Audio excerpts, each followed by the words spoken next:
No, do continue your story about how streaming is a blow up while I try to make sure this stream ends up not a blow Well, up. it turns out even with my modified 2011 MacBook, it is still not having the like hardware requirements for Discord to stream with sound. So it's that old apparently. It is that old. So uh it's sad. But you know what? I can open up Google Chrome and the Unity game engine and not have any like glaring lag. So Hey, it it's great. recognizes that it exists now, so I can stream it to you ahead of time. So thanks. Hell yeah. Yes. Yes. All right, and we should be live. Let's make sure. Okay, I think yeah. Well, we'll give people a couple minutes to come in. Yeah. So, should we like recap what happened? Should I like try to recap what I remember? Sure, totally. But I think we should let people get second before they come in, right? But yeah, if you want to just go over it yourself, and also I messed up really hard because I thought it'd be 1 week till we did it again, but then it was 2 weeks, and then we switched the day, so I kind of didn't save the first VOD. Oh dear. Yeah, Well, it's okay. Did you get to the point where we stopped? Because I think we got to like the first section, right? we just did the we just got to like the first stopping point. Yeah, pretty much. So I think like that was well. Glad we stopped there, so it wasn't like 8 hours of oh my god, that one's oh god. Yeah, no, that would have been a lot. God. anyway. Imagine. I'm a super genius. I'm Super fucking genius, fantastic. Jaden. Oh my god, I Super didn't genius, realize Jaden. where. Oh, that's where I get that from. Dear God, Jaden's the best himbo though, and I I love really him. can't wait for chapter 2 for Vaporwave Super Genius Jaden. I'm like, oh no, there's 2 of them now. There's Communist Super Genius Jaden. Oh, And I'm here for it. did I post that thing to you? Yes, you Yeah, did, and yeah, I'm yeah, just yeah, like, yeah. I fucking love this so much. I love Meow so much. He's a good boy, and so is his sister Meow. She's great. They're lovely children. Fantastic. Lovely kids. Both of them. Love them, both of them. I was like, you know what? I love Meow. I definitely like Meow as like the better POV. I think he's my favorite POV protagonist for the When They Cry series so Oh yeah, far. You know, totally. second is KG. I actually do like KG. Hey, Nick, thanks for joining us. And yeah, we're talking Hello. about how much we love Siconia and Meow and Meow, and also other horrible Meow. They're great. The totally not accelerationist Meow. Hmm. Oh god.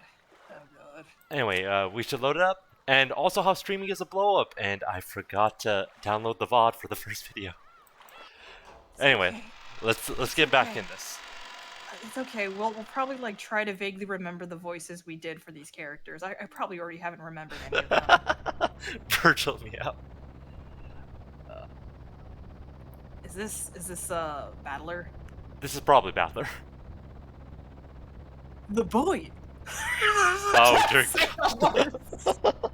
I'm trying to do my. I was like, I know this was a '90s kid's voice. Yeah, All right. He gives off that '90s kid dub voice. He really does. I'm doing the 4 Kids dub for The boy. When the Seagulls Cry. He's gonna be like, Oh, the New Jersey accent. oh no, it would be so good. Oh god, okay. Let's try this. Sorry, I'm trying not to laugh because it's like 90. Alright. The boat gave us a big shudder. Seems like we've docked at the harbor. The boat driver came out and jumped to the pier with a mooring rope. A large man in a tuxedo was waiting there for us with a warm smile. Hello, 80% relatable. I didn't recognize his face, but judging by his clothes, I guessed he was a servant of the Ushiromiya head household.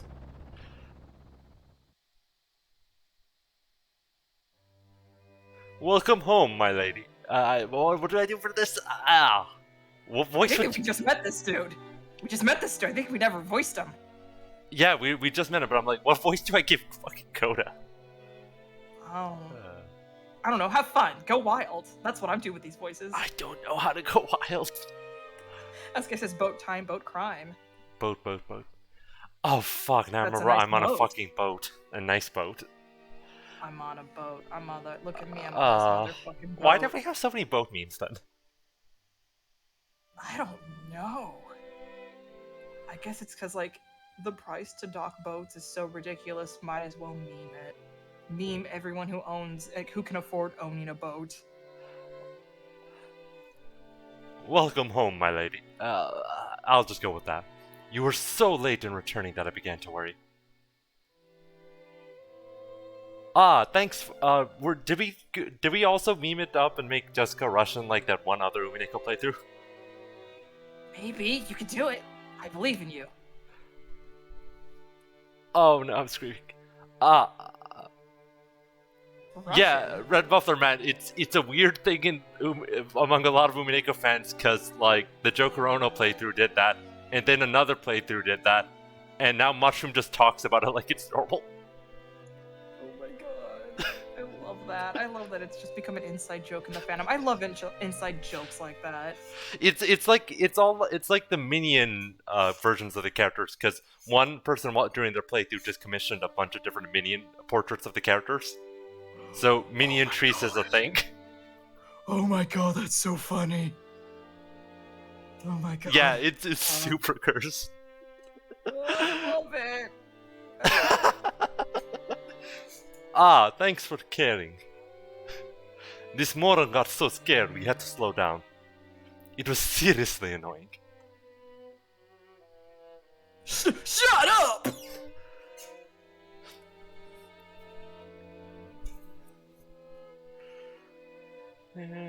Sorry, just had to lower my headphones because I think my microphone's picking up my headphone stuff too, and I just didn't want double audio to happen. Oh yeah, totally. Yeah. Shut up! Someday, when the shoe's on the other foot, you'll remember this! Ugh! Oh, we forgot because we're gonna do this when people did, but we wanted to recap your thoughts, because like you did have some from last time, did you? Battler seems a little bit obnoxious. There clearly seems to be a commentary about gender expectations, as well as some commentary about like neuroatypical children. Yep. With Maria. Maria. Yep. Yep. I'm gonna pronounce her in a fancy, pretentious Spanish accent. You can't stop me. I mean, that's probably just the way you've heard it more often, right? Yeah. Yeah.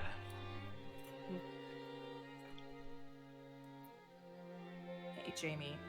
Yeah, it's really hard to get through the first blitz of Umineko because everyone's just so awful. But I'm happy that you picked up on like how everything's barbed and awful, and all the gender stuff, and Maria's near tribalness. I've read Higurashi and yeah. well, after reading Sasonia with you, picked up like this is very clearly mostly purposeful, thematically. At this rate, word'll spread to the whole family, and I'll be the big conversation piece during dinner. Even without this, everyone be talking about me because of that 6-year gap. But now, I've given them an even juicier topic. Cowabummer. Just had to do it. I just had to do it to them. Damn it! Why does the Ushiromiya head family have to live on this isolated island? In the meantime, the boat had finished its mooring.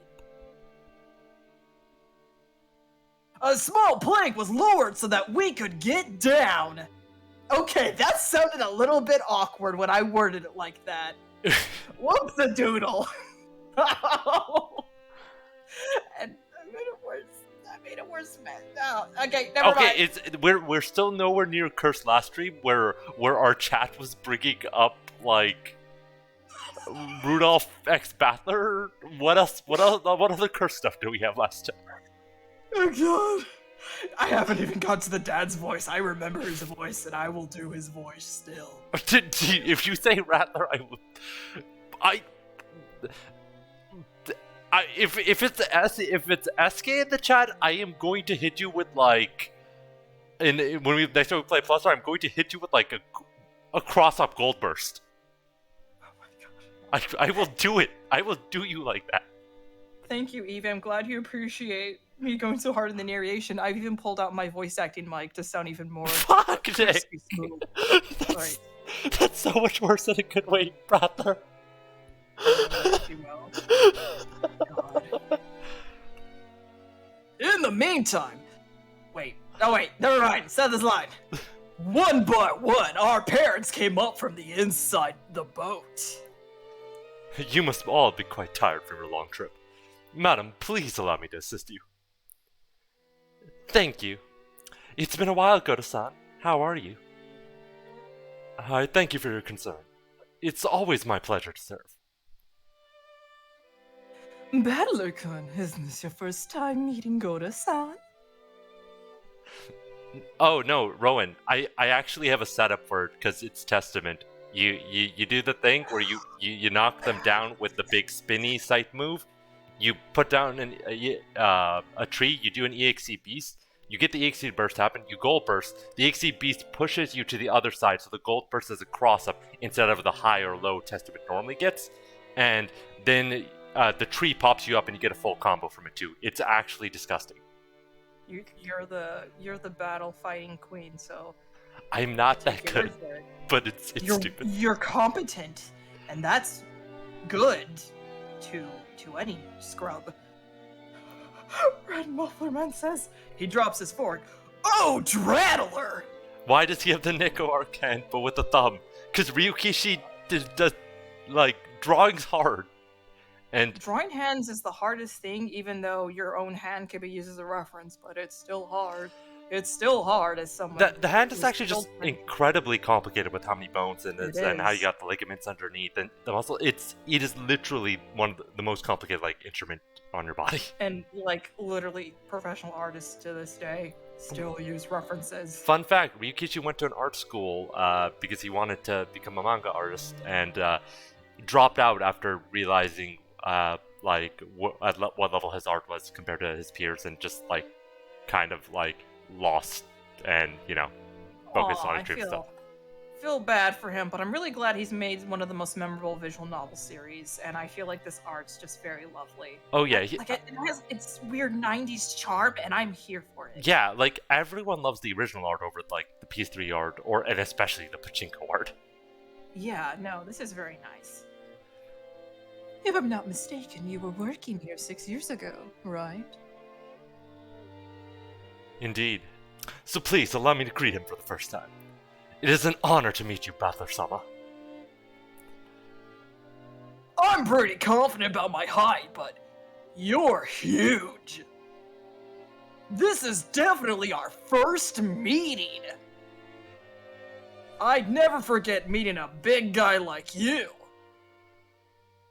It's a pleasure. I'm Battler. Battler loves the big guys into bears. Yes. Size King Battler. Oh God.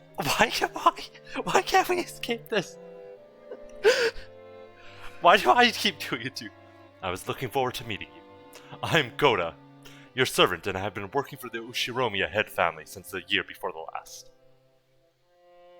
It's a pleasure to make your acquaintance. If there's anything you need, please feel free to rely on me at any time. Goda-san, it's been some time. It's been too long, George-sama. Please allow me to assist you. As usual, you're a pro at welcoming guests. If you ever need a job, just let me know, okay? I'd hire you anytime. You do me too much honor. Please allow me to assist you, Hideyoshi-sama. Oh, sorry. You can do it. No, it's the narration. I'm just so used to. Yeah. Okay. Yeah. All right. Goda-san then led a hand on everyone as they disembarked, greeting them as they passed. His speech and mannerisms had the refined polish of a professional. Hey, Wheel. He was a very graceful in contrast with his initially tough-looking appearance. His large size made him seem a bit scary at first, but he was much more polite than my first impression had led me to believe. He claimed to have served on the island for 2 years, but he had doubtless worked at a similar job somewhat before. After everybody disembarked, the mooring rope was untied and the boat started to steer away from the harbor. It was probably returning to its home port on Nijima. The captain waved his hand in farewell. Maria consistently waved her hand back. Now that I think about it, that must be why I felt something out of place for a while now. I can't hear the cries of the seagulls. Seagulls? Name The drop. birds! If I remember I correctly... Oh yeah, Oh. sorry, that's you. That's you, goddamn. I can't explain because it's hard. If I remember correctly, whenever we came to this island in the past, the seagulls always greeted us with their lively meow, meow cries. Yeah. Seagulls? Because of that, whenever I hear the cries of seagulls anywhere else, I get the feeling that I'm coming to a family conference. You might have noticed Seagull Umineko is, the characters for sea and cat. The cats of the sea. Of course it is. Of course it is. It's all connected. Of course it is. Except for the small part of the island where those of the Ushiromiya head. Rikakojima has been left uncultivated, which apparently makes a paradise for wild birds. Supposedly, there was a cliff somewhere that housed a huge seagull colony, so this island was always full of seagulls. Cats of the sea, more like the rats of the sea.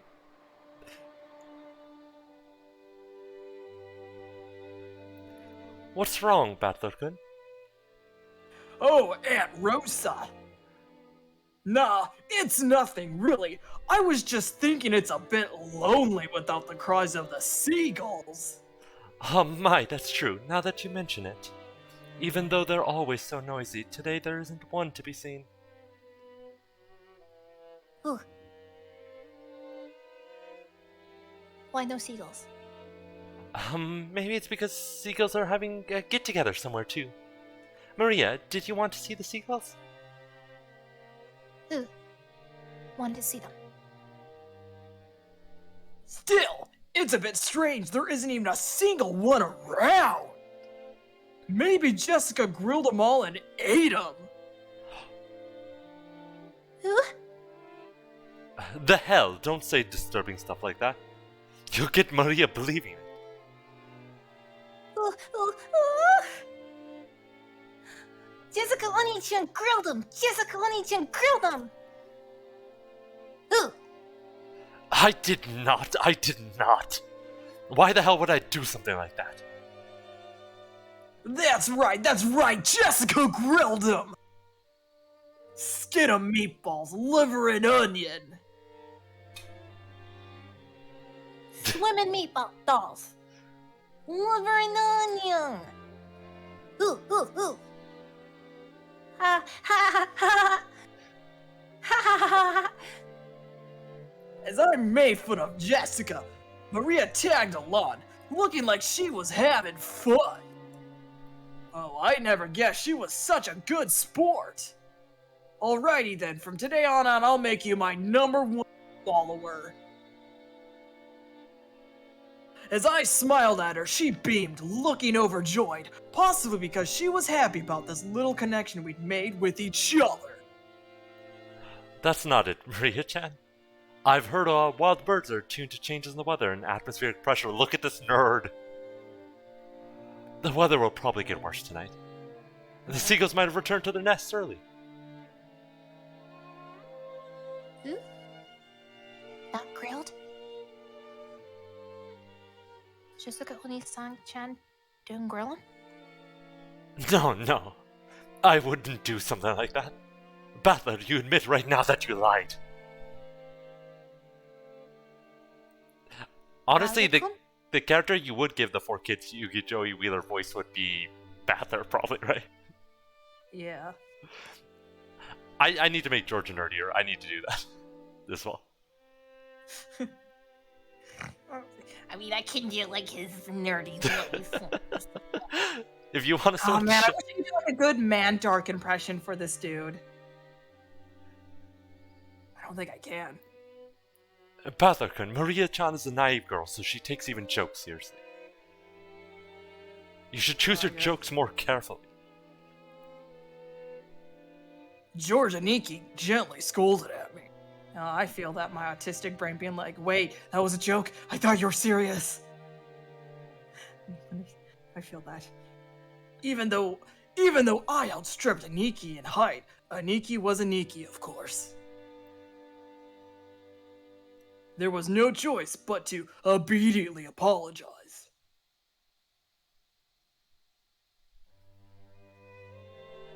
Sure, my bad. Maria, that was a joke.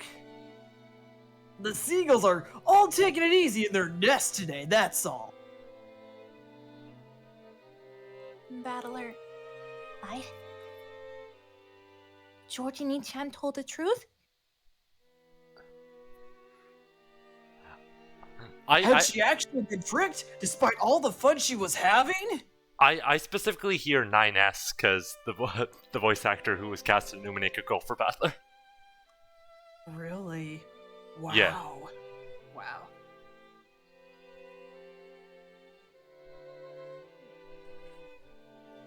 Her pure eyes made me feel guilty.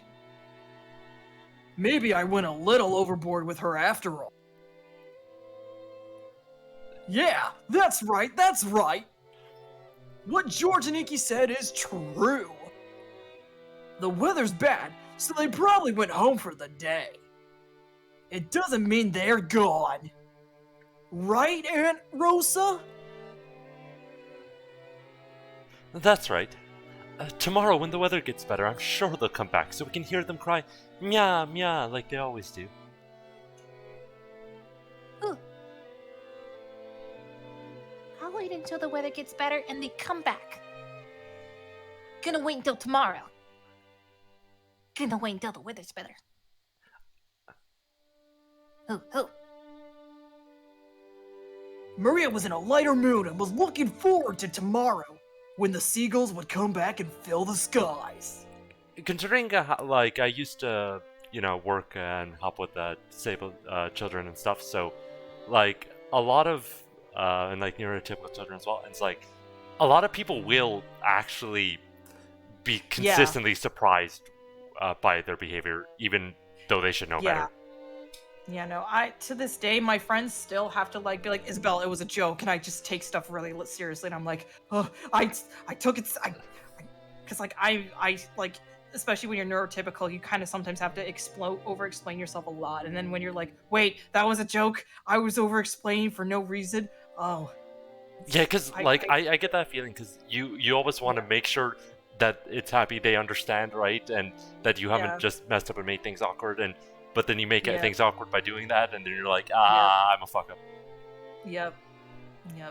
Feel this. I love Marie already. I'm like, I feel this kid. This was me as a child. Just a little bit more verbal. Still, George and Nikki was really amazing at taking kids. I think I remember Nikki taking good care of me as well when I was a brat 6 years ago. God, 6-year-old brattler. That's how you know he was a nerd, because, like, my cousin used to perform wrestling moves on me when I was that age. God. Aniki, that's probably your gift. George-kun is amazing at taking care of young kids. If you wanted to, I bet you'd do a great job in childcare, don't you think? Yeah, it's almost like George Nissan was born to do something like that. Personally, I think that suits you better than doing business in some company president's office. I am here for like George becoming like a school counselor or like a social counselor or social worker. I feel like he'd be a good bean.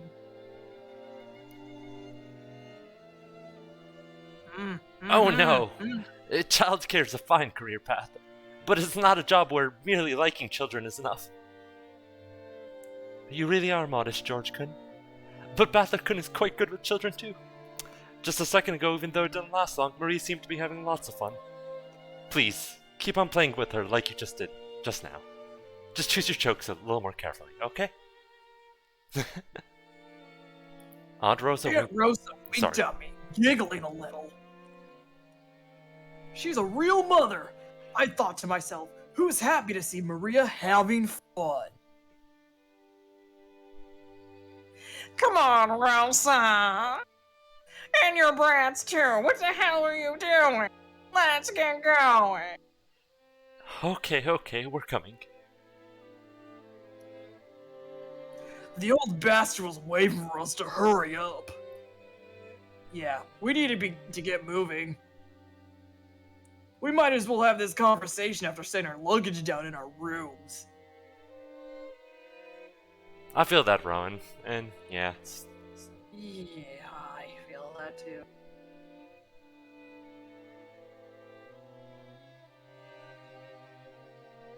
I just tend to assume everyone who says something has the best intentions until proven otherwise. Yeah. Now then, everyone, allow me to lead you to the guest house, where you'll be spending the night. Please, this way. Goda-san called to everyone and led the way. Kumasawa-san brought it up, Sorry. did something. Brought up the back. She...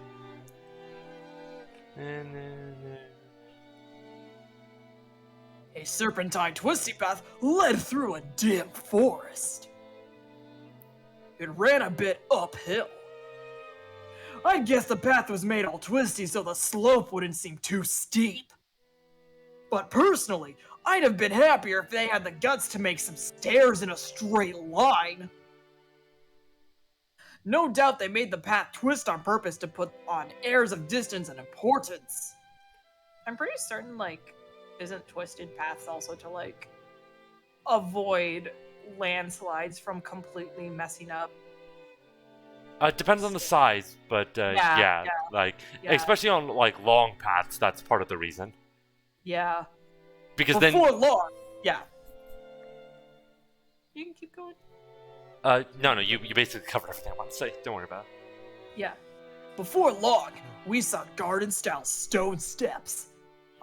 From here on, I do have some memories. Go up these. At the top of the stone steps, we saw a beautiful guest house.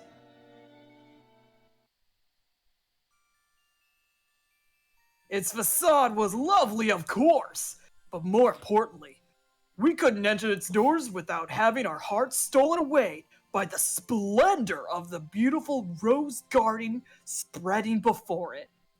Facade. Totally not gonna be symbolic of any other game, am I right?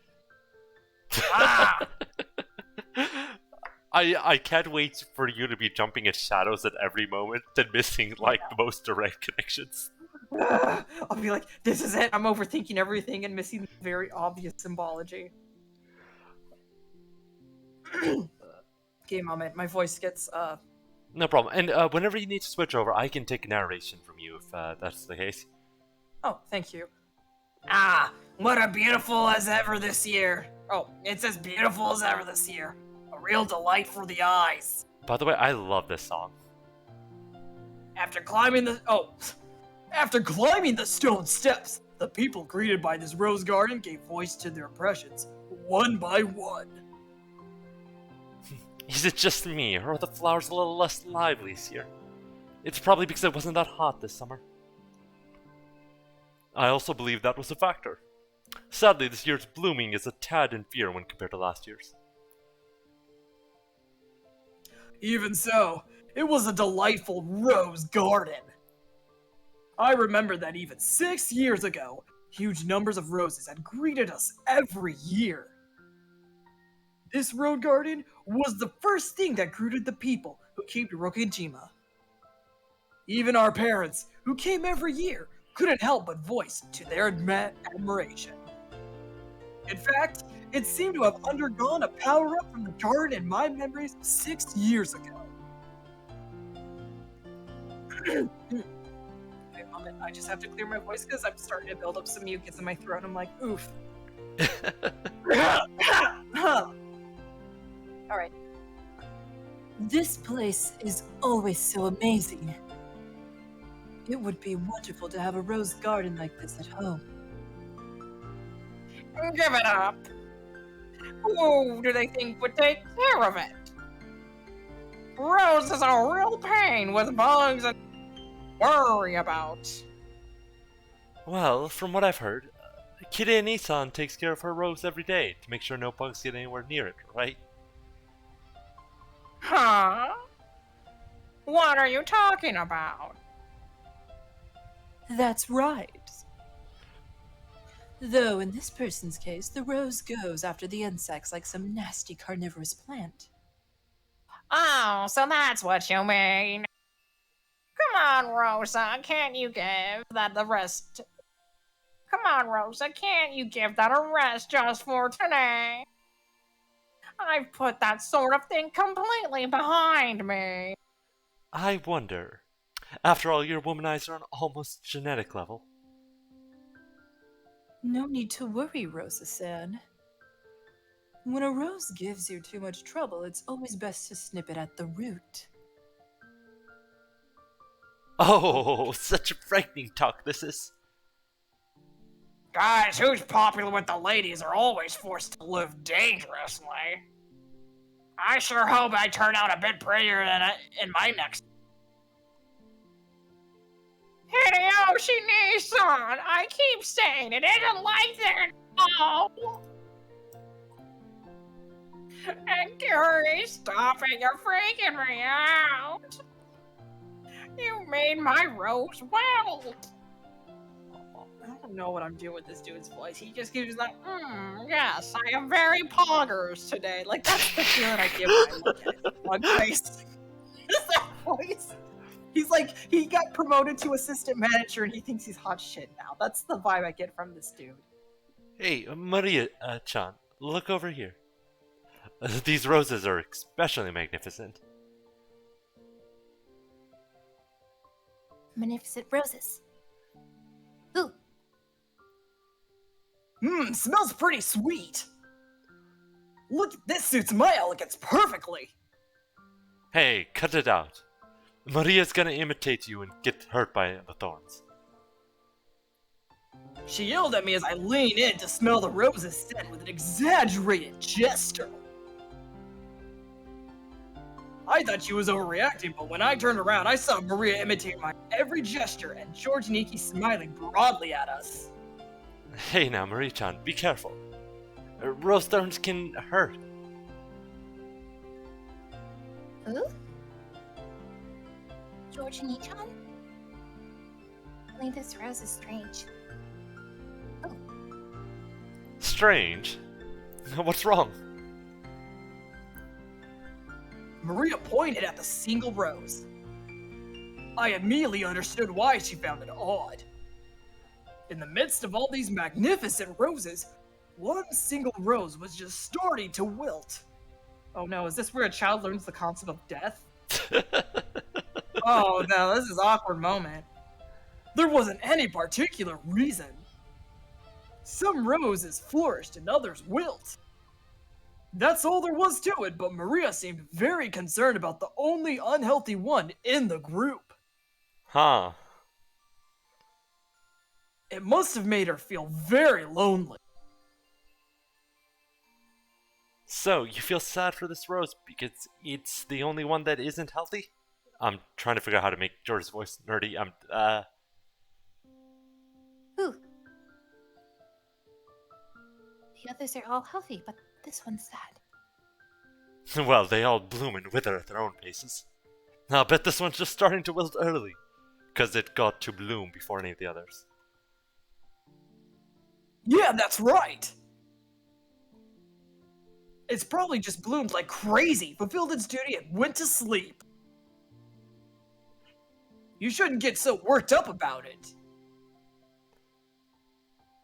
Ooh. It seemed that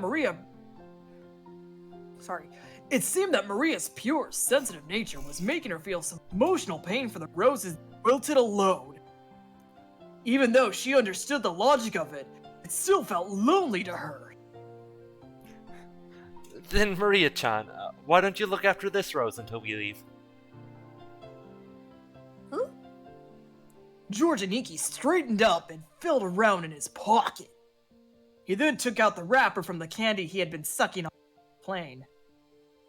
He twisted it into a thin string, then gently tied it to the rose as a sort of marker. Hey, that's pretty cute. Let's mark it with this. Later on, you can come and give it some water. I'm sure Mr. Rose will be happy. Ooh! Come take that water. I think you should give Mr. Rose here a name. I'm sure that it'll make it happy, and you'll get to know it a little better. A name? Name. Ooh, ooh. Though she still wore her usual swollen face, Maria crossed her arms and began to consider this intently. At the very least, she appeared to have been completely pulled out of her slump.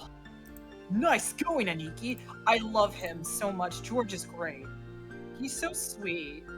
Like, it does hint that he seems to be the one person who knows how to, like, be very polite and, like, take her opinions seriously. Because I feel like even Battler kind of, like, downplays Maria's feelings as well as her mom and everyone else. And George is sweet.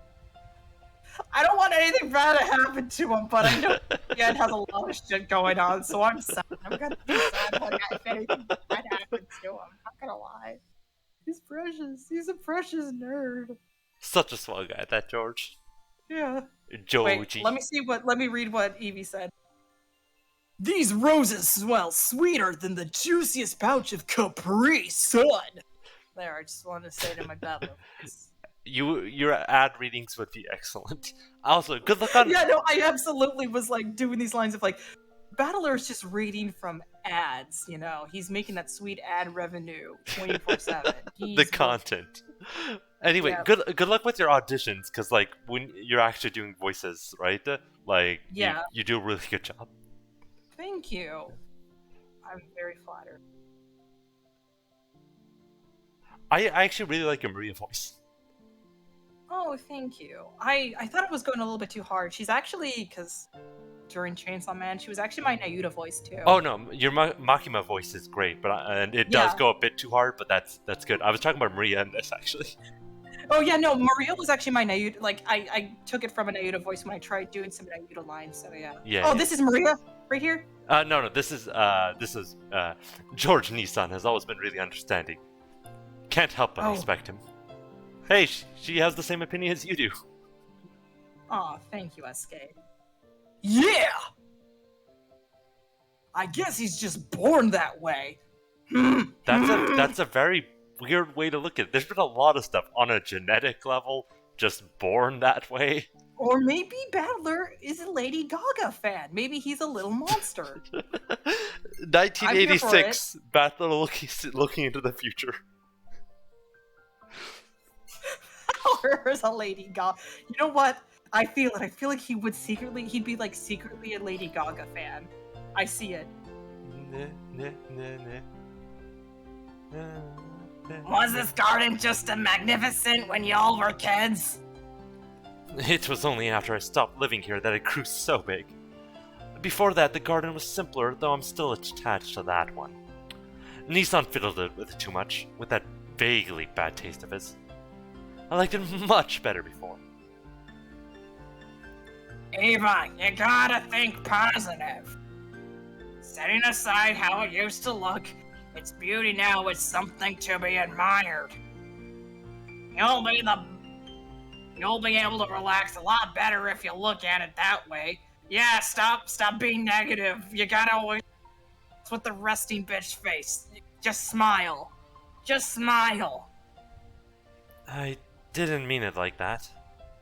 I was just saying that I wanted you to see this garden the way it was before, too. Everyone, if you please, I shall guide you to your rooms now. Goda-san called to everyone to ask if we were ready. But our hearts had been completely stolen away by the rose garden that none of us had seen for a year, so we didn't pay much attention to him. Since we weren't a travel group, it wasn't like we had a strict schedule to follow. Besides, since our parents were visiting the old home full of nostalgia, it wasn't like we had to let ourselves be urged on by anyone or anything. Understanding the situation, Goda-san continued to wait, smiling wildly, until our parents got tired of the roses and told them to guide us to our rooms.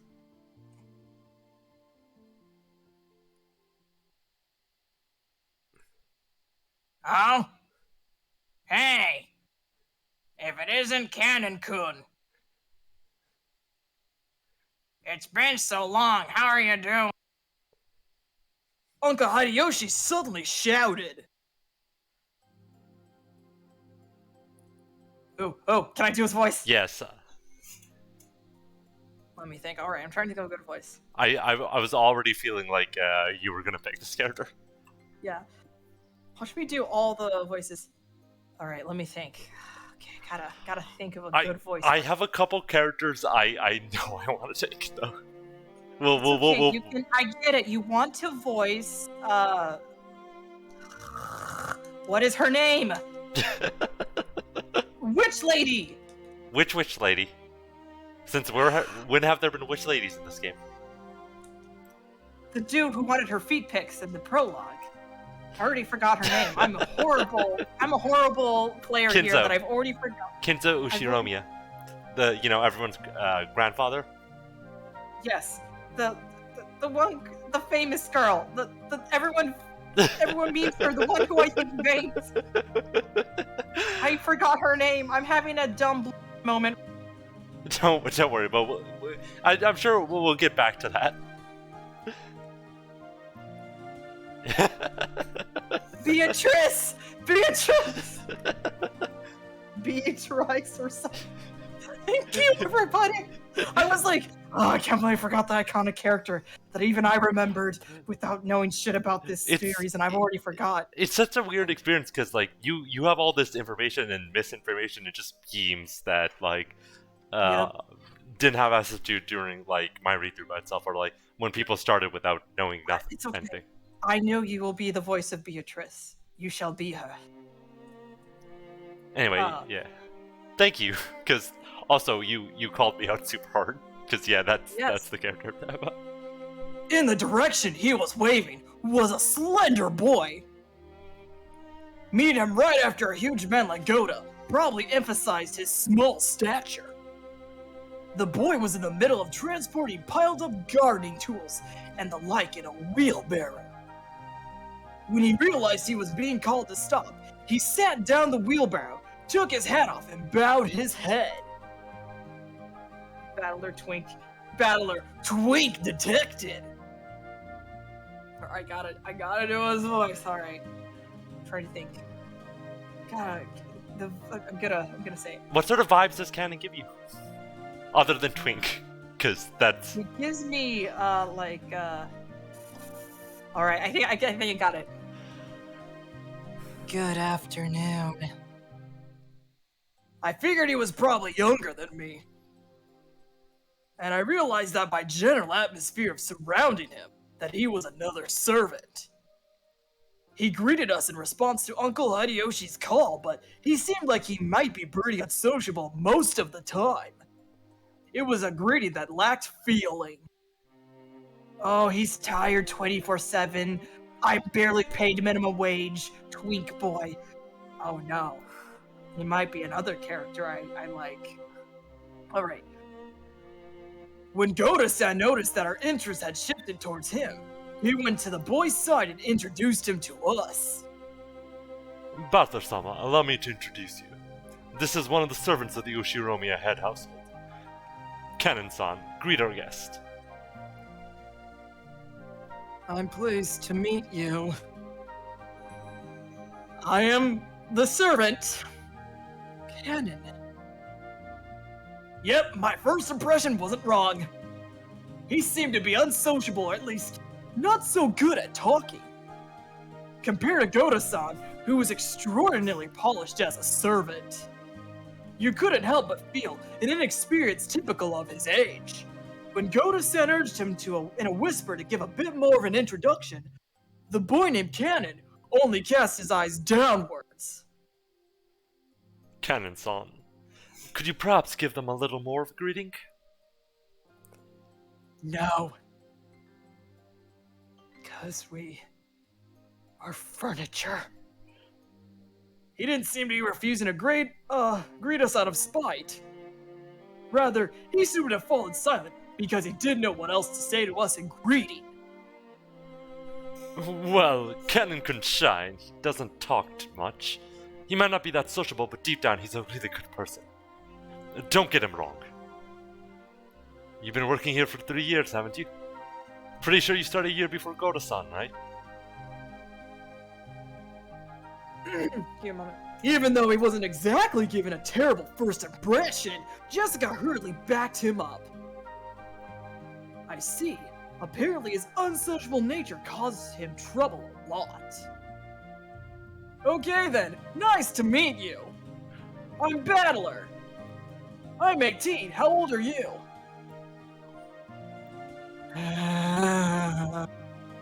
He fell silent as though wondering whether or not to as a question he'd have to answer. Oh no, Twunk spotted. Tweaky boy wishes he could pull off and hada hada.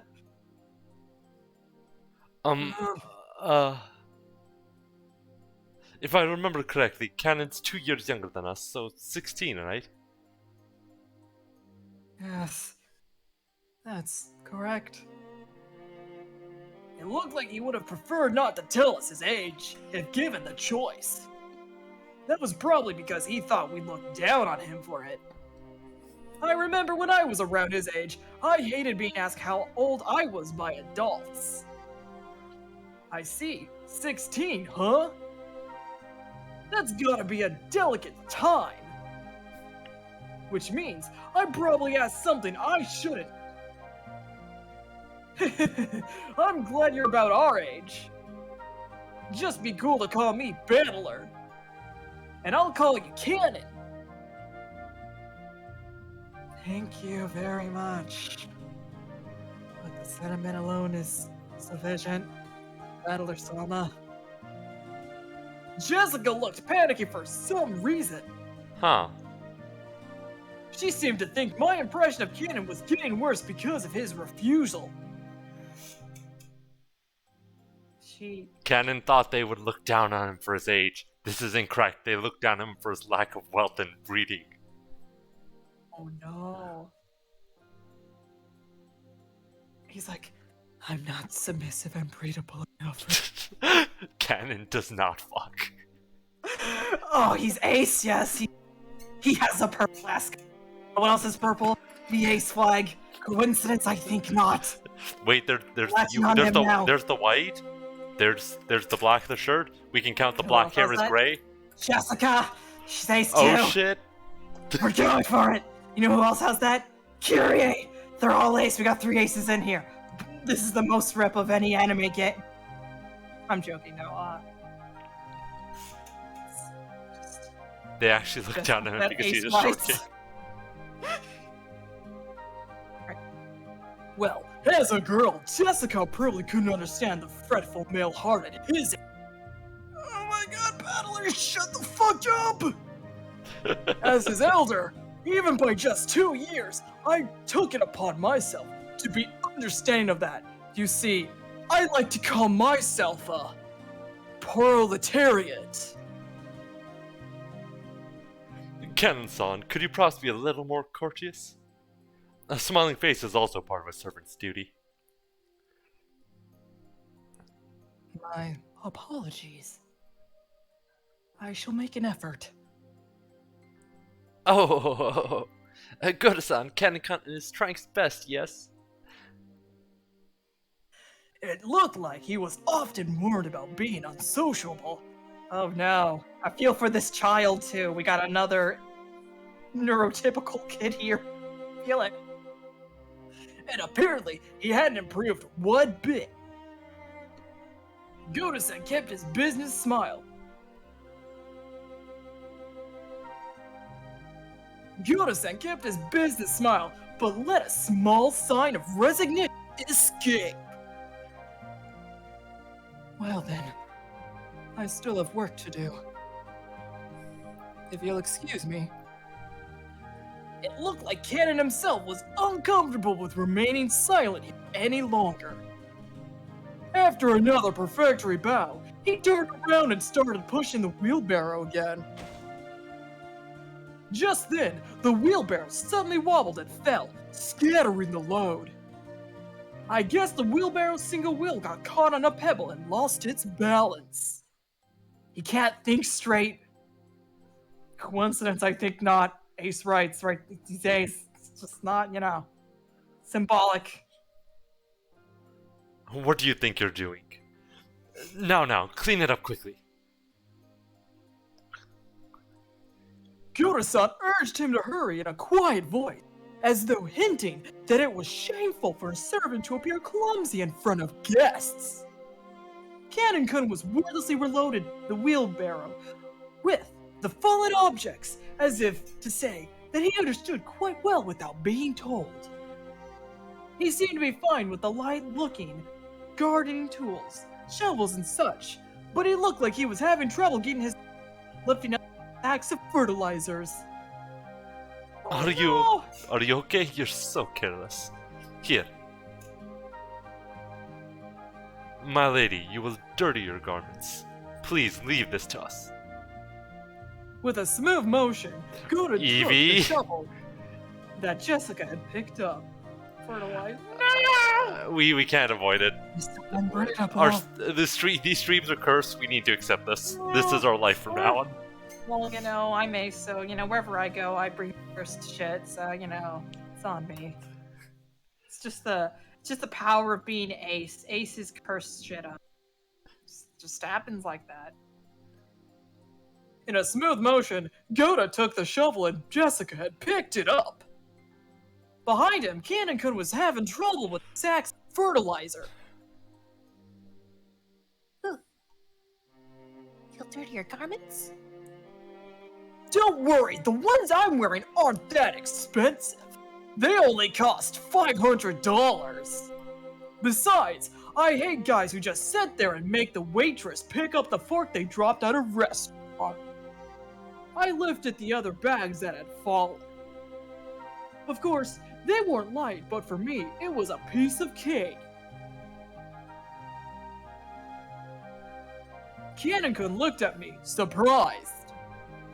It was the face of someone who never would have expected to receive help from a guest.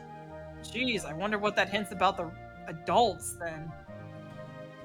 The peddler, Soma. Don't worry about it. I will take care of everything, so... Don't you worry! I may not look it, but I've got it where it counts! Since Canon-kun looked like he hadn't yet gone through his growth, he was stuck with a sorta weak body. This kind of weight might have been too much for him. It's quite heavy. It's natural that it would be difficult for you. Don't worry about it, Canon-kun. Okay, my time to shine. This makes up for the boat stuff from before, right? As if this can make up for the freaking out like that. Later I'll tell you about it too, Canon-kun. That was totally hilarious. Gonna fall! Ooh, ooh, ooh! As they did this, I filled all the stuff back into the wheelbarrow. I didn't even know those were a thing, Rowan.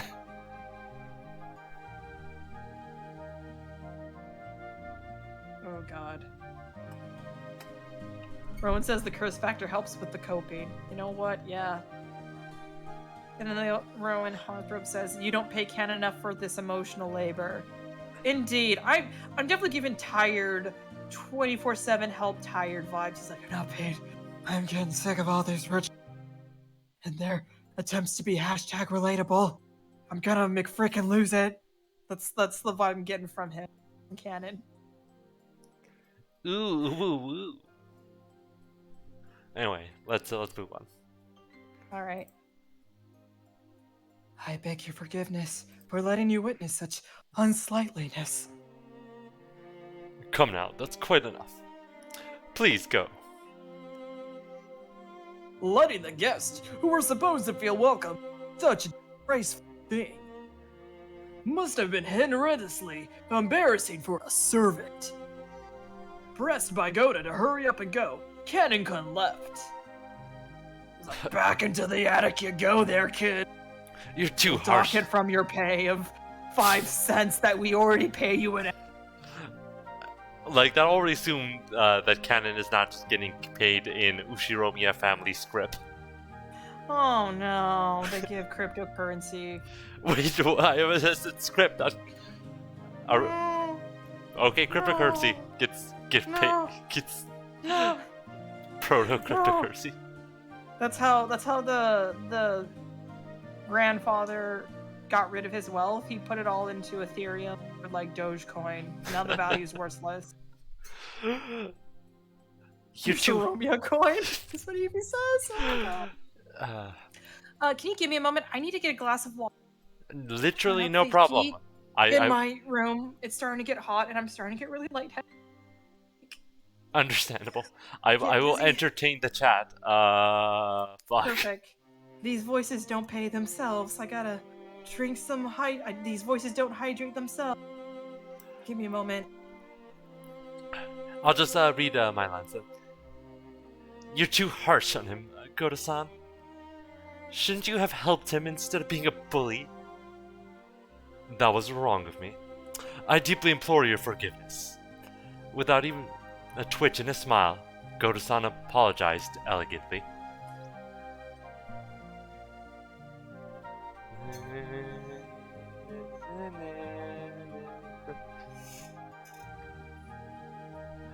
For some of the people who've already read this or seen some of this before, just asking, has anything jumped out to you as being like, oh wait, oh,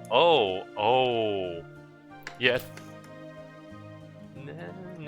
like no need to actually talk about it because still Jupiter's first time, but I'm interested to see if anyone has found any of that.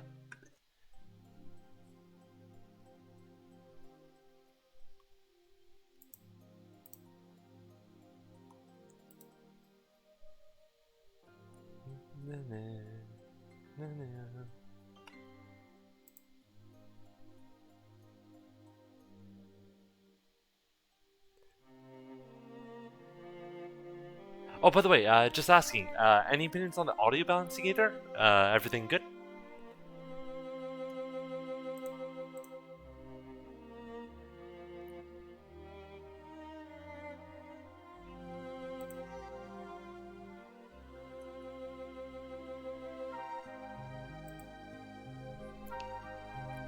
Alright, thank you.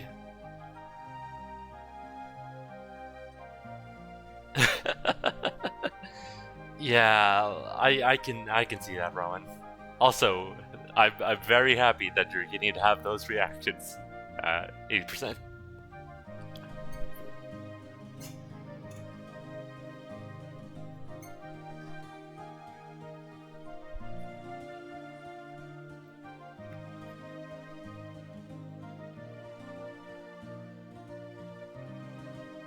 Ooh, that's...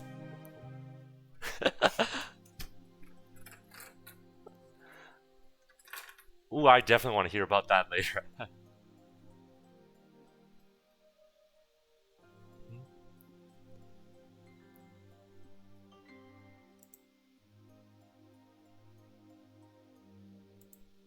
Okay,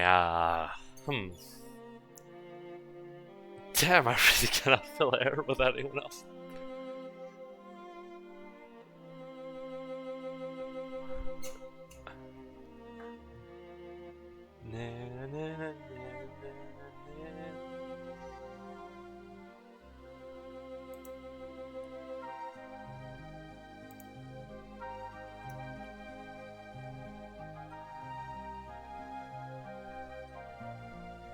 Do I still have that?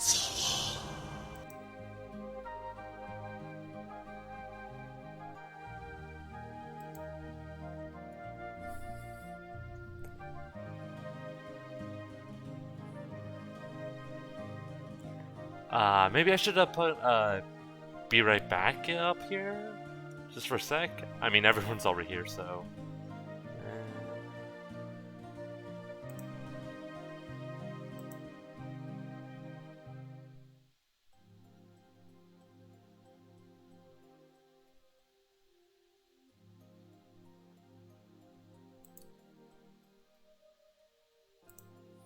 Oh, no. I know what to do.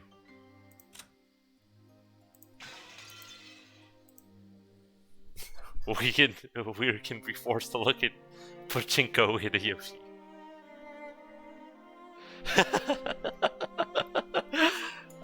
This is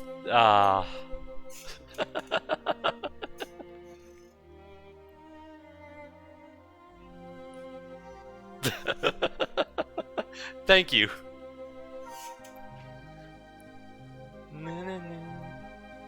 Okay, sorry. I just came back. I had to like change out into my pajamas. I was just lighting up a storm. I wanted to feel comfy in stuff that didn't feel like sweat. So. Oh yeah, it totally looks like it was added in later. Oh my God! Is that? Oh. Oh wow! What's with that mustache? It's How are you liking the pachinko-fication? Where are the mitten hands? Okay, we're back to like the correct timeline. Correct time. This is the good timeline. Yeah, we'll also read all these later just in case to have some information once we've gotten everyone, I think. Heck yeah. Or maybe right before we end this. That'll probably be good. Cannon-kun has a ton of things he's good at, too. It's just being young makes against him all the time. It's a crying shame. Well, it's a prickly age. Let's just leave him be. After all, close-mouthed servants are the best kind. Isn't that right, Kumasawa? Okay, I don't know what I'm doing with his voice now. I think you need a refresh on hit reset on like Rudolph's voice. Yeah, I need to stop. I'm going too far here. Yeah. Oh, Rudolph-sama, you're truly harsh. There are no servant as silent as me, of course. Rowan Harthop says he looks like he's from Bakemonogatari except cursed like hell. Oh dear.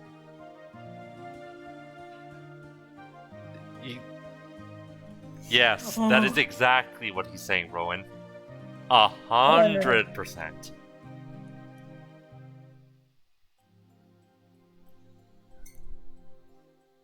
Kumasawa like, haha, good one, you. Yeah. Everyone smiled wildly at the obvious lie. Even she herself didn't believe that. Not in her wildest dreams. Pixel has noted Rudolph's huge titties. He needs them to be. Yes, I am submissive and.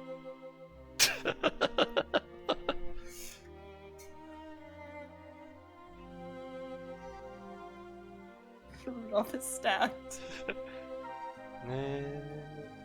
He's like, I must be number one at everything. Even my Also, welcome, Pixel.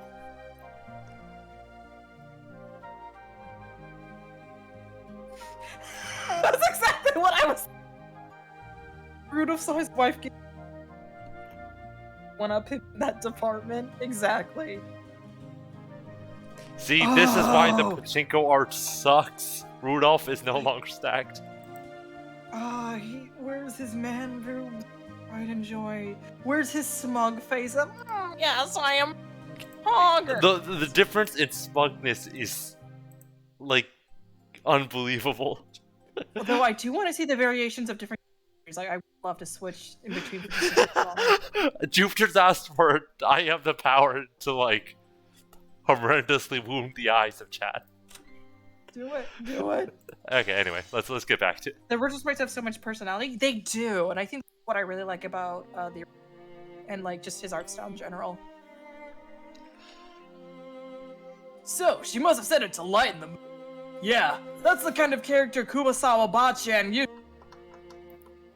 The once stiff atmosphere had cleared out at once thanks to her cheerful smile. I'd like to set down our luggage soon. Oh no! Oh, she doesn't look like a butch lesbian anymore. I hate it. There, that's way better. That's way better. Yeah, it no, really she's is way way better. Yeah, no, that's bad. That's bad. Kyrie looks like a biker butch lesbian. I'm here for. She looks like a Doesn't biker ace butch lesbian, and I'm here for this. She's just like me.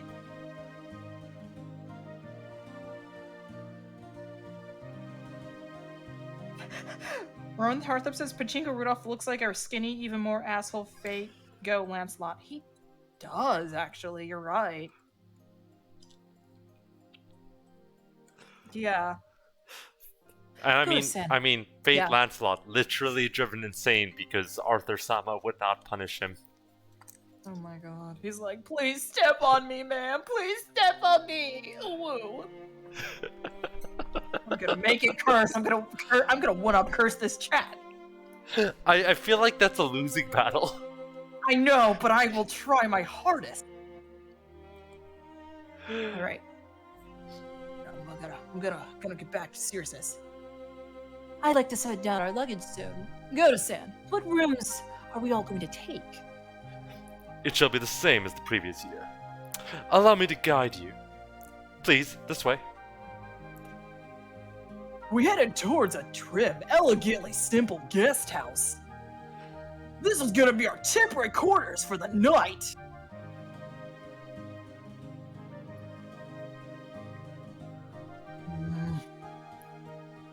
Cannon watched over a hedge as the guests all entered the guest house. My favorite questionable Kyrie design choice is the diamond cutouts in her shirt blouse thing. Yeah. Wait. I want to see this e-boy pachinko version. It's not bad. It's fine. It's fine. He looks proportionally human. I still like him better. He looks Yes. way more tired and like, Yes, I am the help. No, I won't explain what an NFT is to you. Google it. like that's the vibe.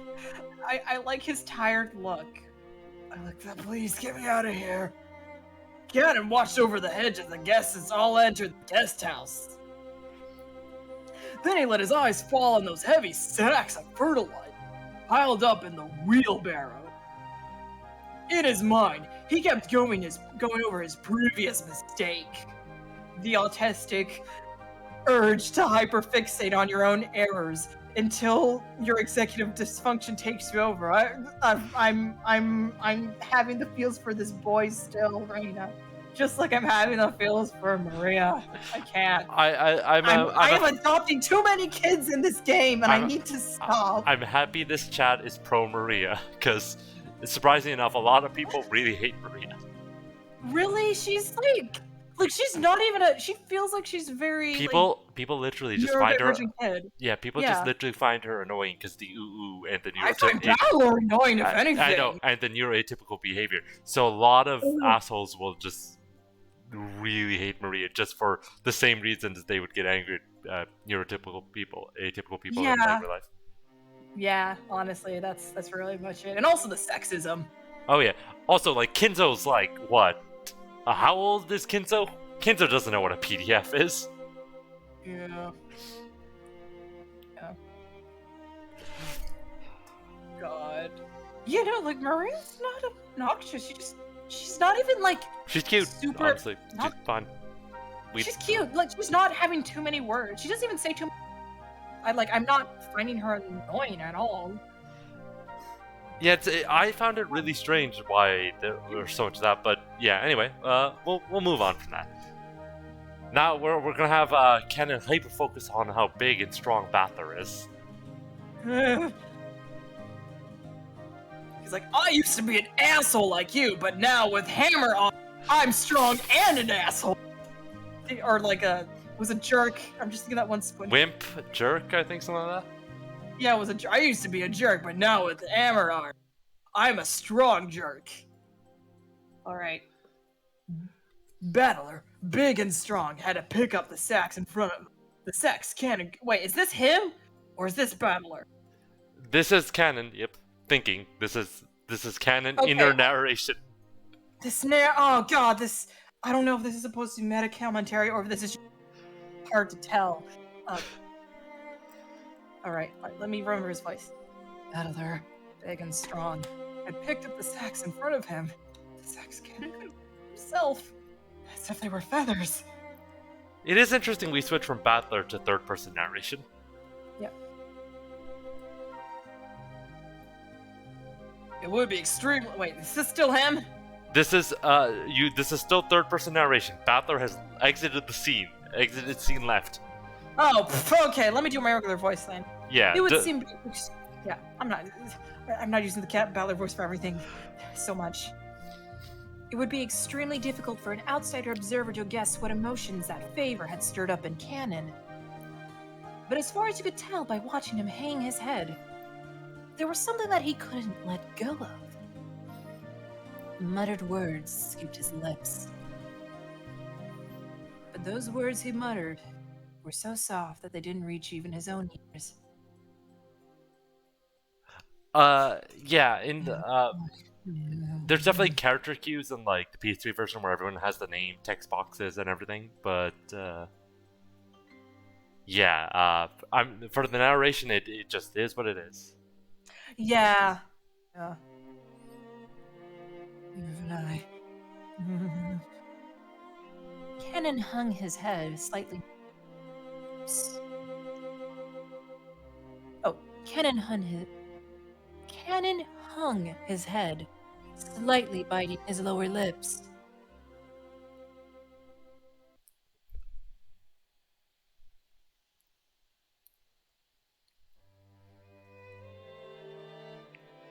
I remember the Rose Garden. But I don't remember this guest house at all.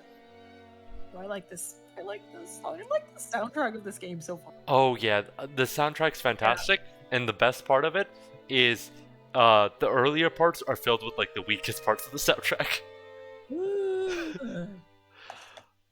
Excellent. All right. Can't wait to hear more. I remember the Rose Garden, but I don't remember this guest house at all. Was it built recently?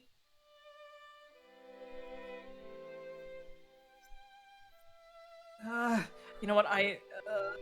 Battler narration is. It's hard. Yeah. I can just handle narration in my like Thank normal you. voice, and all right.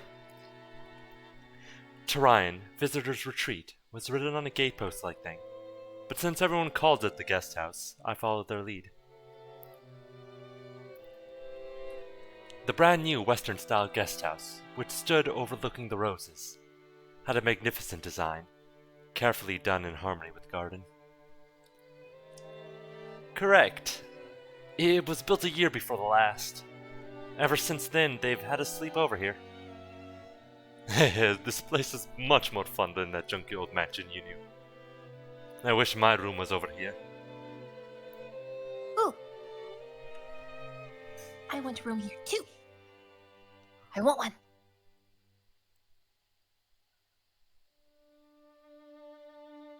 I guess you could say my own house was upper class, but me, it felt completely ordinary compared to the head. The display of wealth was shocking, and was the fact that they build this kind of awesome guest house for guests who came over only a few times a year. This is narration, so you still want to handle this part? I just wanted to do that. I just wanted to do that because it's fun. Yeah. Alright, yeah, I can do this. Refund. Go. Eva-sama, Hideyoshi-sama, please do make use of this room. Uro-sama, Kiryu-sama, please take care of this room here. I really do love how beautiful and elegant this place is. Western-style architecture is truly wonderful. Oh, what's her version? Oh, Of, we missed it, yeah. but yeah. We'll see next time. I Yeah. also want to see like Maria's and or not, yeah, Maria's Yeah, and okay. mom and yeah. We're just gonna see them drained of personality, and everyone who has tits getting bigger tits. God. I can handle Western design for a few days. Any longer. My voice is cutting out because I need to like face front of this mic. I can handle Western design for a few days. Any longer than that, and you need the Japanese look. Japanese people just relax best on tatami mats.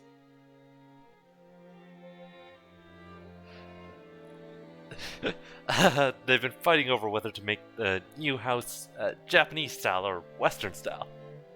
Mom still holds a grudge about Dad having the construction started with a Japanese layout, and they bicker all the time about it. I'm really jealous, George Nissan. Your parents get along well, don't they? Mine are so frosty. Then again, they're always in sync when it comes to my grades. All the rooms seem to be for 2 people. And it's a travesty, Rowan. Oh God, please, Battler, just pair up with Maria, and it just be sweet brother like pseudo sibling fun and hijinks. I don't want him to harass Jessica. My parents are so frosty, like the harsh Siberian winter. All the rooms seem to be for 2 people. I was grateful since I wasn't going to be forced to share the same room with that old bastard. Under the pretext that we were family. And anyway, I figured those 2 wouldn't need to be able to enjoy themselves with someone like me around. What's with that creepy smile? You're thinking about something dirty, aren't you? Something dirty? Oh, sorry, yeah, you.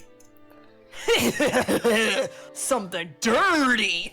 Of course not. Okay, that's like a pirate, not gonna lie. Pirate peddler. Please enjoy your stay.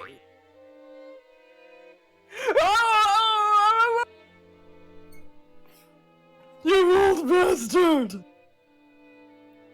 Once again, Dad pulled my ears from behind. So that was wrong About narration. Yep. The wrong narration. Cut the crap. I'm getting a stomachache and I'm not in the mood for this. You're the guest of honor this time around. So play as nice as possible with Dad and the rat. At the very least, be careful of what you say. Dad, got it? Jupiter, you're cutting out a bit. Is that happening for I everyone on am. stream as well? It is. Yeah, I think it is. Give me a moment. I think my thing's not overheating. I think it's just I'm looking away too much to my like microphone, and it is a little bit like sensitive, and I do have to talk in front of it. Here, let me just like adjust it a bit, and let me just like face it more so I can see it. All No right. problem. You were fine for the rest of the stream, other than that bit recently. Yeah, I think I'm just like I'm moving a little bit too far. All right, let me see. Cut the crap. I'm getting a stomachache and I'm not in the mood. Weren't you planning to reset Rudolph's voice so you didn't die from like? Oh, this is actually not too hard. Oh, okay, sure, cool then. You're the guest of honor this time around, so play as much as possible with Dad and Aniki and the rest. At the very least, be careful of what you say in front of Dad, got it? Because wisecracks don't go too well with him. Jessica-san, what's the head mood been like lately? Same as last year, I guess. Concerning they say he's got 3 months left to live, he's as lively, grumpy, and irritable as ever. Meaning, this year he's in his usual bad mood. And as usual, the only one who's able to look after him is Genji-san. Wait, but didn't he die in the prologue though? Wait, What? but he died I thought he died in the prologue though, didn't he? Why is he? They said he had 3 months to live in the prologue. Oh, I thought they said he immediately died. Okay. Well, not even 3 months. They said he had a short while left, right? Okay, I thought he immediately died after the end of that. Okay. He just ranted so hard, his heart just gave out. Yeah, he had his Ayn Rand rant, and then just like any Ayn Rand, he just couldn't handle it, and he died of big brain. It seems the master will open his heart to no one else. Lately, us small people have not even been granted an audience with him. He shut himself up in his study again, probably doing nothing but that weird black magic of his. What he does for a hobby is his own damn business, but when he starts stinking up the house, it really gets on my nerves. Oof. I wish he'd never come out of that study again. You shouldn't talk like that about the elderly. We're all indebted to him since he rebuilt the Yoshiromiya family. We should be more grateful. Well... Sorry. After being rebuked by George Anarchy, Jessica had no choice but to take back her thoughtless remark. Give me a moment. I'm gonna be just. I need to change the settings on my fan because I'm still hot, but you can continue with the narration. Alright, cool. The Yoshiromiya family was wealthy beyond belief, but of course that meant all of its members were a bit strange and completely out of touch with the world at large. At the top of the chain, the family head, or grandfather, seemed especially strange and terrifying even for our family. Dad said he was getting a stomachache earlier, and I can imagine that reflected the honest feelings of all the adults here today. No doubt they were jealous of his grandchildren who could just play around and laugh without a care. From the stories Dad told me, the family head was a violent man who ruled with his fist, beating his children, even his daughters, mercilessly with a wooden sword. If he was so strict Alright, I'm and back. uptight about that, why couldn't he have been a little more conservative with his kids' names? Because that even us grandkids have had to some. He's like, only Western names are your disinherited from the will. I think that's straight up is it. Yeah. God. It is interesting why he's so obsessed with, Western names and Western style and, I'll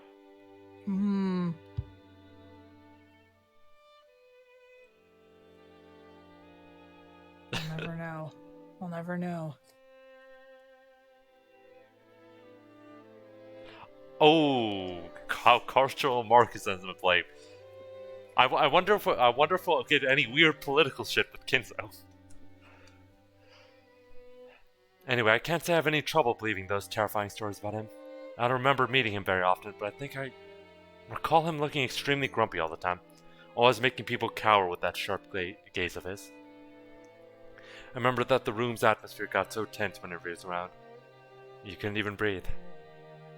My dad said about me being the guest of honor now carries a little more oomph for me.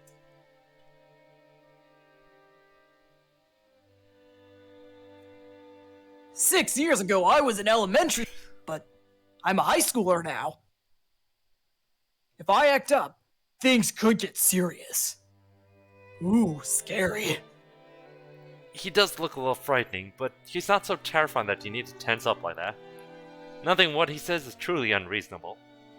He may be clumsy at talking, but he's a very logical person. That totally. He's like, facts don't care about your feelings. God. So this game has anime Ben Shapiro. Oh no. Oh God, if I could do a good Ben Shapiro impersonation, I would totally give him his voice. Or a younger version of him if there is in a flashback or whatever. But George Nissan, you've been the family darling since like forever because of your awesome grades, right? Grandfather treats us completely differently. I've even got slapped with the wooden sword. On my ass! My ass! On my maidenly innocent ass! Well, you're the heiress of the head family, Jessica-chan. Grandfather's giving you special attention. You gotta realize that his strictness reflects his high hopes for you. Oh, come on. Seriously, I could just turn this session over to you, Jojini-san. It's a bit of a Joji-san, you were going so good. It was going so good. No. You blew it, my boy. I think I already said it before, but Jessica's the girl heir to the head family. We're only cousins and branch families, so she probably feels a totally different sort of pressure than we do. Huh?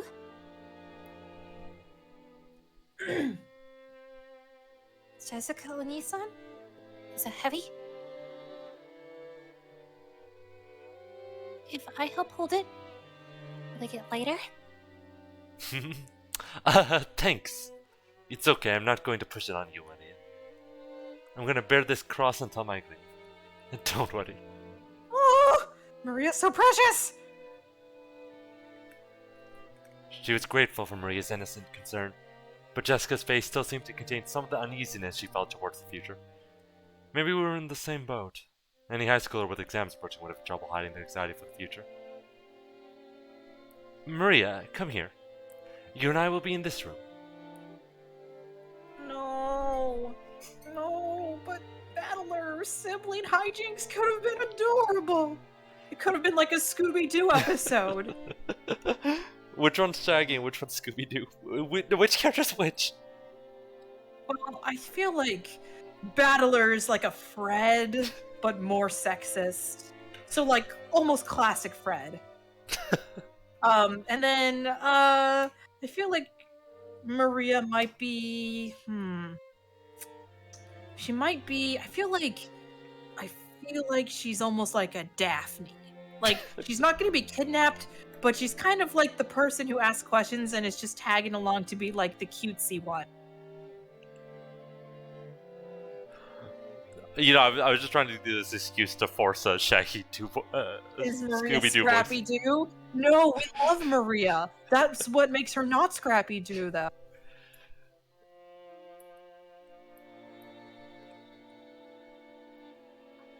Oh, now there's a surprise. It's bigger than our parents' room. This is you, probably. Oh, now that's a surprise. It's bigger than our parents' room. Well, I figured we cousins would all want to hang out together. So I told them to get a bigger room ready. Ooh! I like it here more too.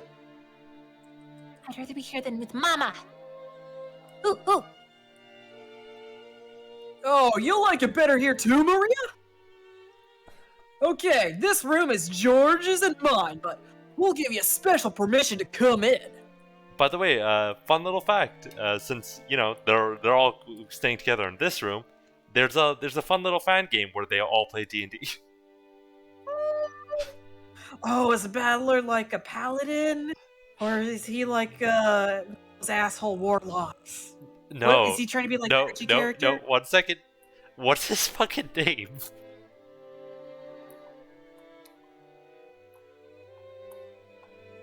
What's Battler's fucking name?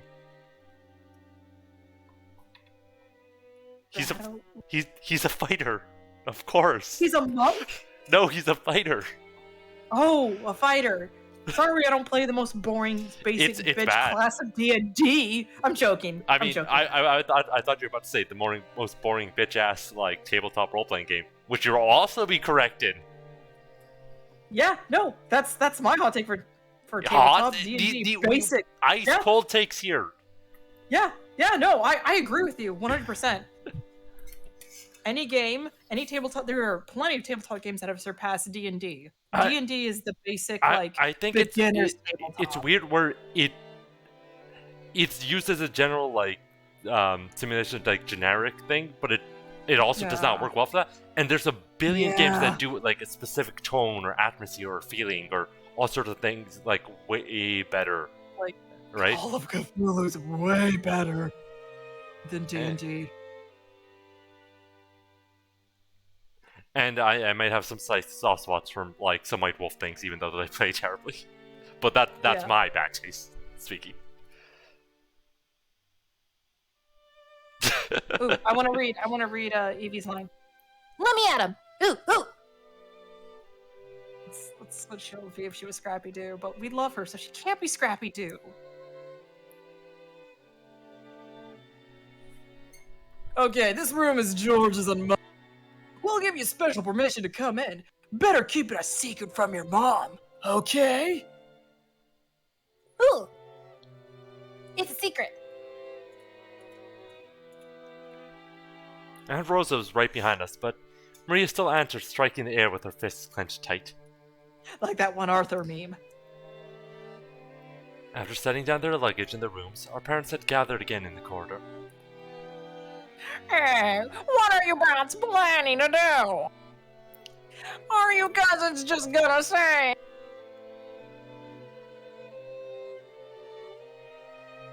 It seemed they were heading to the mansion to announce their arrival. Normally they would make us follow them and greet everyone together. But if that had been the case, Dower just told us to come, and that'd be the end of it. He's saying it's okay if we don't come, so what will he do? Well, it's gonna be lunchtime before long anyway. Better let the kids unwind here. Besides, if worse comes to worse, this might be the last chance to play outdoors. Ooh. I'll go too. Maria, you house sit for Mama, okay? Behave yourself and wait here. Aw.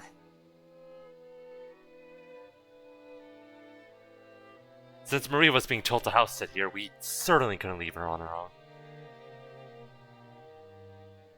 George Anarchy noticed this immediately and gave a clear reply for all the cousins. Well then, we'll accept your offer and house sit. We got lots of stories to tell each other after being away for a year. That sounds wonderful.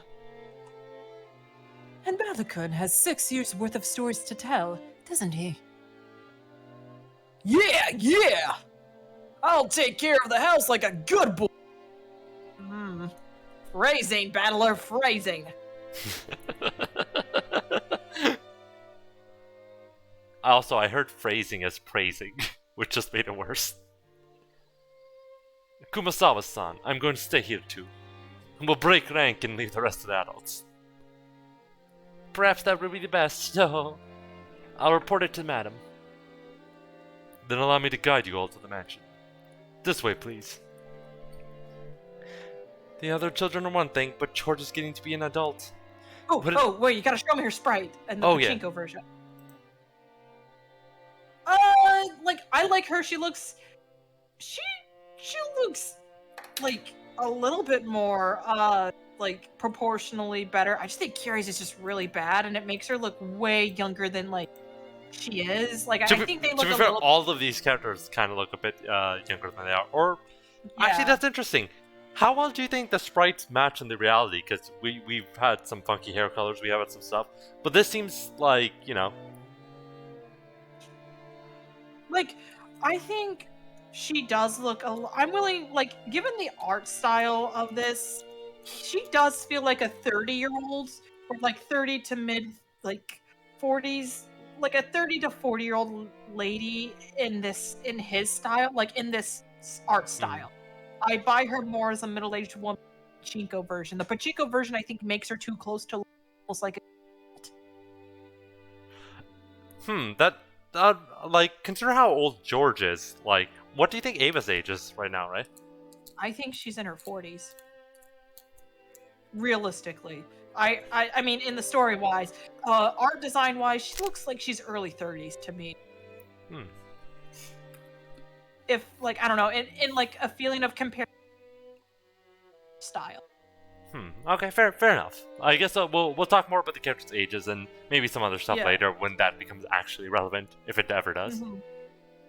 Because, I mean, to be fair, I'm assuming she got pregnant later in life and didn't, like, get married as a teenager or something. So that's my assumption, but I don't know her backstory, so could be Hmm. wrong. Wouldn't it be better if he came with us? If we make him come, then poor George will be in the out of place. Interacting with his cousin is also important. Okay, see y'all later. The adults left one after another. They left in the same formation as their trip from the harbor, with Goto-san leading and Kuma-san taking up the rear. As we gathered in the room assigned to us cousins, George Aniki asked us to excuse him for a second. He rushed over to Kumasawa-san, who was following behind the disappearing adults, and seemed to ask her something. He soon finished his business and came back. What's up, Aniki? Nothing. I just wanted to ask her something. Ooh. Tell me too. Tell me too. What could George Nissan be asking Kumasawa-san and not me, I wonder? I don't have a clue. No, it's a misunderstanding. Not that I know what you're misunderstanding. Aniki was getting pretty tongue-tied. It was almost as though he felt guilty about something. And Jessica knew exactly what he was worried about. At any rate, it's no fun if Jessica gets to know about it and not me. Hey, Maria, looks like we're the only two out of the loop, right? Don't you want to know what they're talking about? Ooh. We want to know too. We want to know too. Ooh, ooh, ooh, ooh. I fooled around while Wait. That was him. Hoo. I fooled around while oohing together with Maria. No, I'm telling you, it's no big deal. Liar. I'm surprised you tell such a terrible lie, and you confess. Maria, you tickle his right side, I'll tickle his left.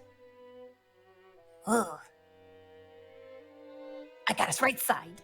Bella got his left. Ooh. Wait a second. Wait, you two. Oh. Maria and I played around, chasing George Aniki as he tried to escape, rolling on the bed. I realized high schoolers aren't supposed to bounce around like kittens, but I still miss this kind of fun. A warm, cozy kind of fun.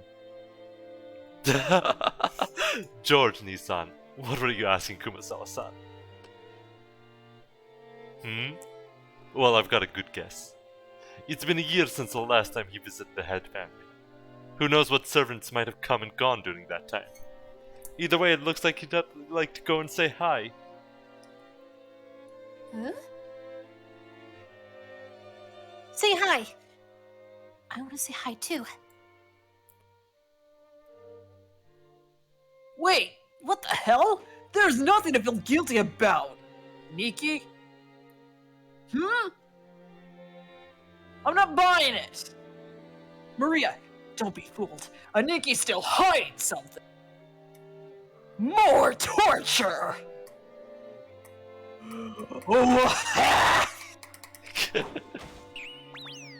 It is nice just seeing Maria get to have some fun. Yeah. Stop it, seriously!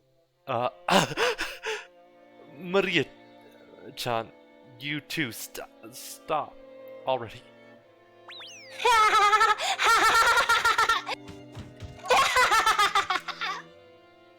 She's probably busy cleaning or getting lunch ready. Don't worry, she'll drop by to say hi sooner or later. I bet you'll rather have been welcomed in by Shannon instead of that nosy Koro. Shannon? Shannon? Yeah, I remember a girl with that name. Is she still a servant? How's she doing?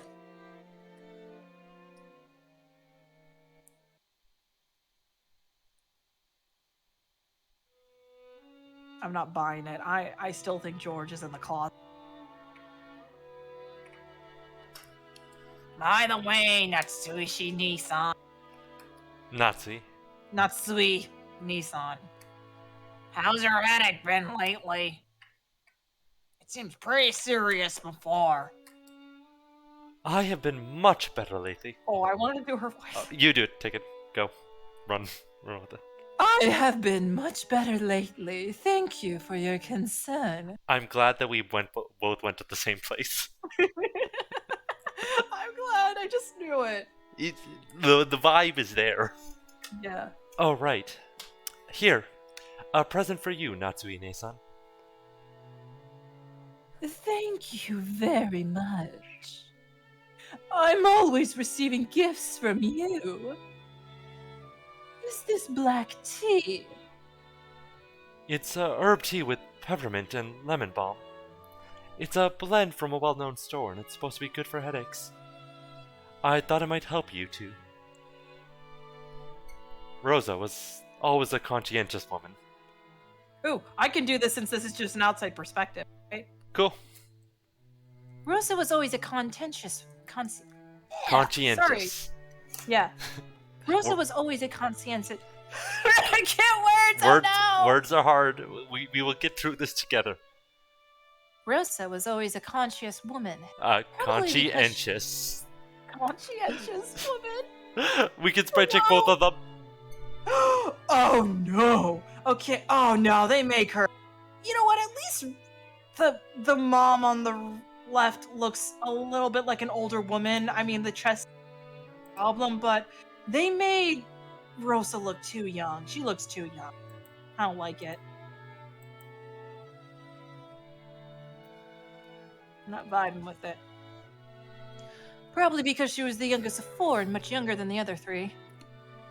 She managed to grow up without getting the. My God, I can't. She managed to grow up without gaining the venomous nature of her sibling.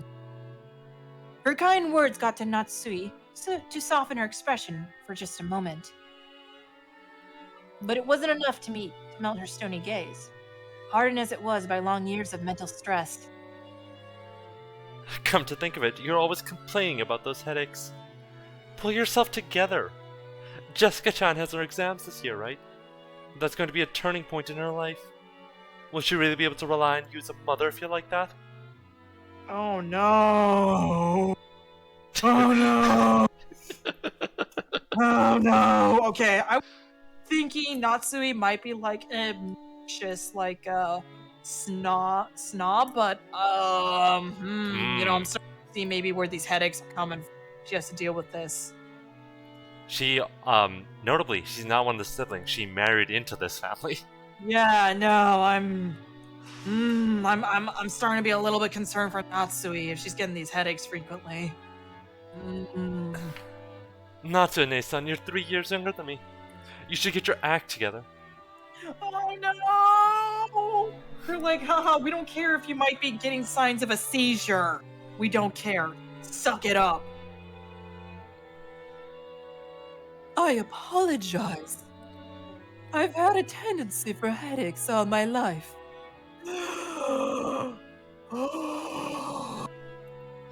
Anyone No. have migraines here?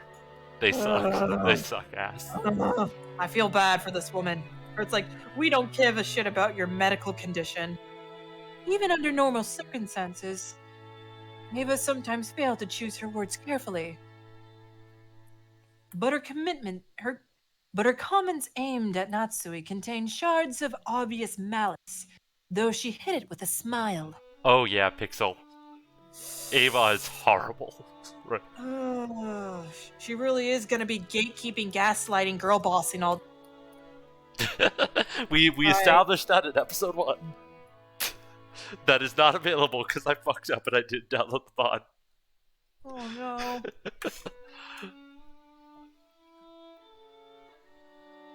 Of course, that fact didn't escape Natsui. She frantically contained her urge to grimace and pretended to ignore Ava. I feel bad for her. I'm starting to feel bad for this woman. Our battler Gun will have his exams this year too. Rudolph-san shouldn't be a little concerned as well. Shouldn't you be a little concerned as well? For the sake of your own son, you better get serious to the point of having Natsui-Nisan. If I say anything, he automatically rebels. So what should I say? Should I say the opposite? That it's okay for him to mess around? That's probably the only way I could get him to listen to me.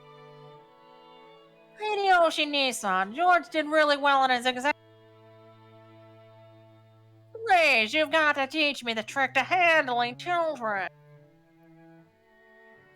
Well, it's probably because I got him to understand why he study. Study isn't worth anything on its own.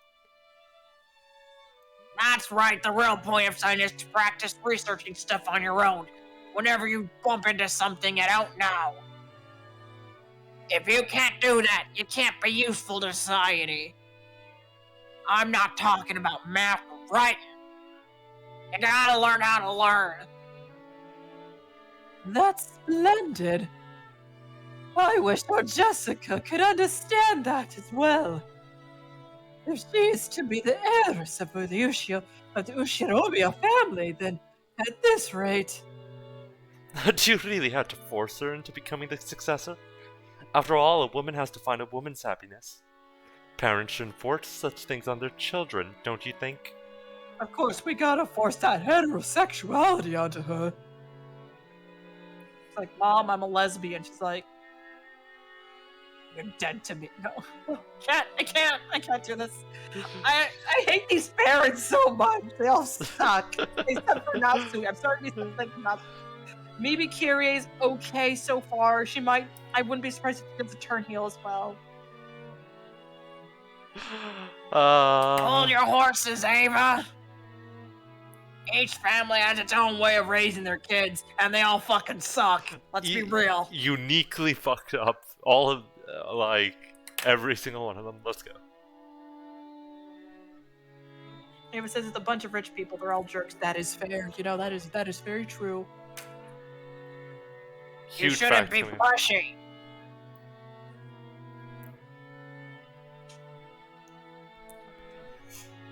I'm sorry. Natsune-san, don't take it the wrong way. Though the light shining in the window was quite warm despite the cloudy weather, there was a dark mood about the room, which was probably causing headaches for more than just Natsue. Oh. As if to sweep away that mood, Kirie brightly made a suggestion to all present.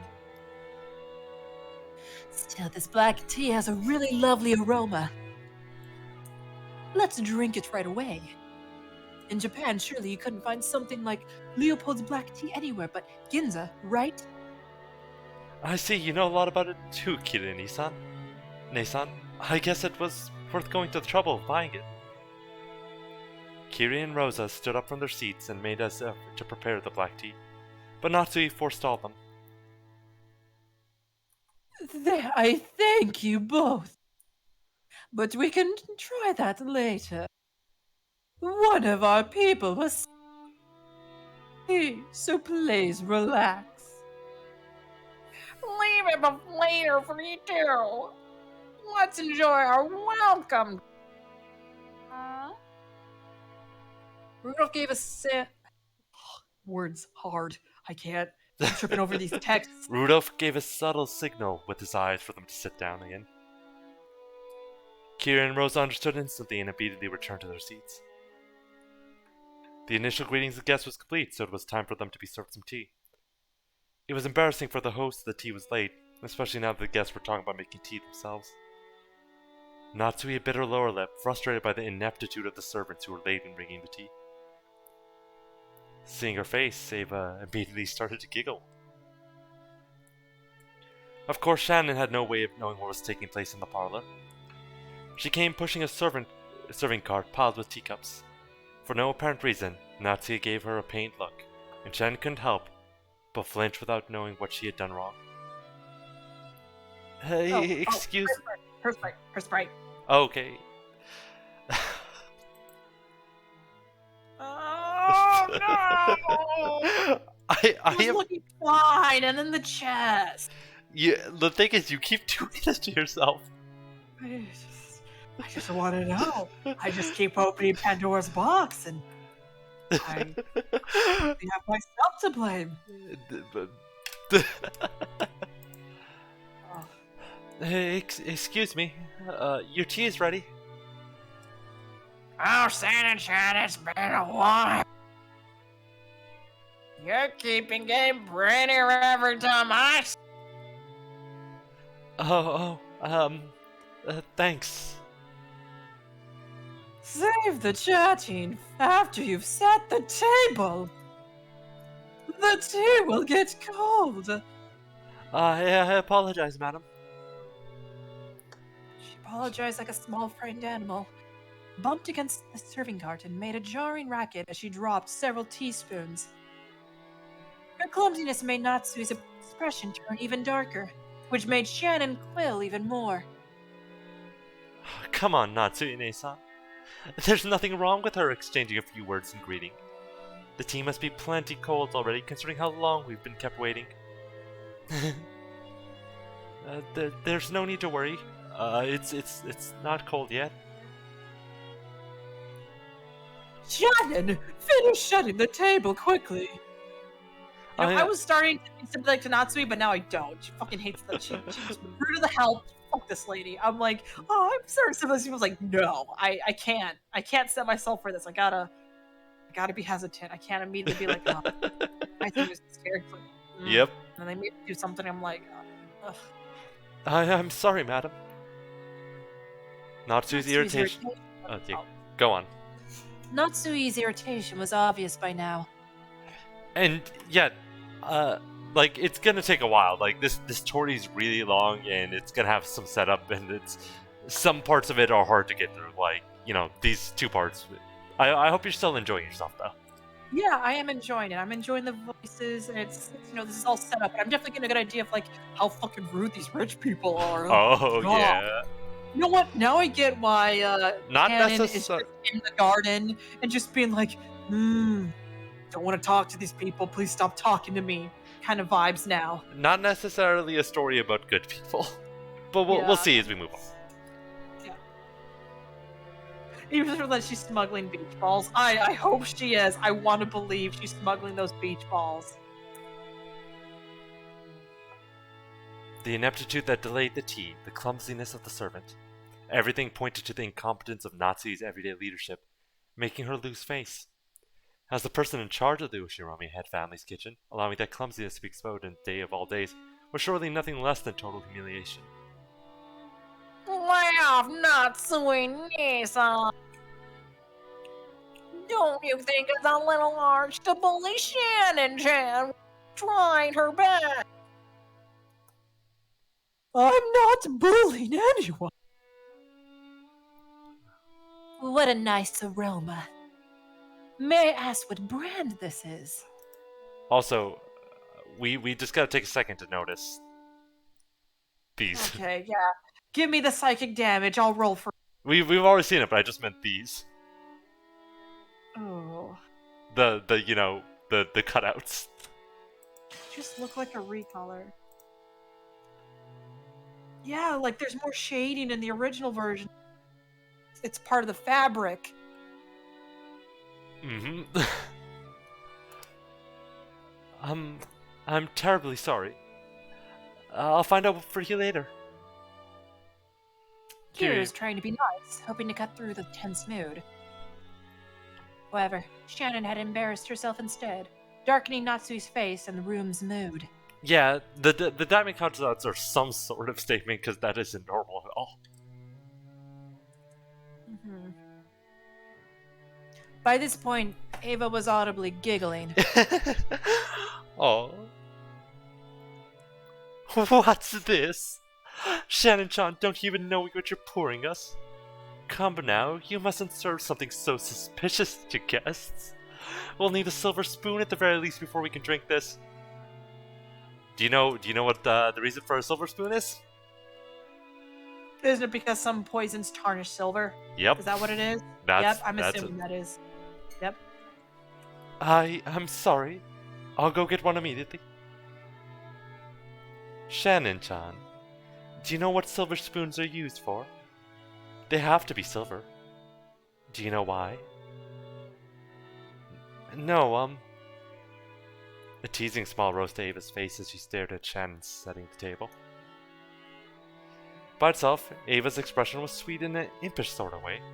However, the words being spun from her lips held the keenness of a razor within them. Shannon tried with all her might to avoid Ava's continuous gaze. Realizing that Shannon was hard-pressed for an answer, Rosa gave some timely help. They say that if silver's touched by poison, it darkens. Guess you've learned something today, Shannon-chan. I want to believe Rosa's the better of the bunch, but like, you know, she's kind of being sussy with her treatment of Olivia, so I'm just like, I'm worried.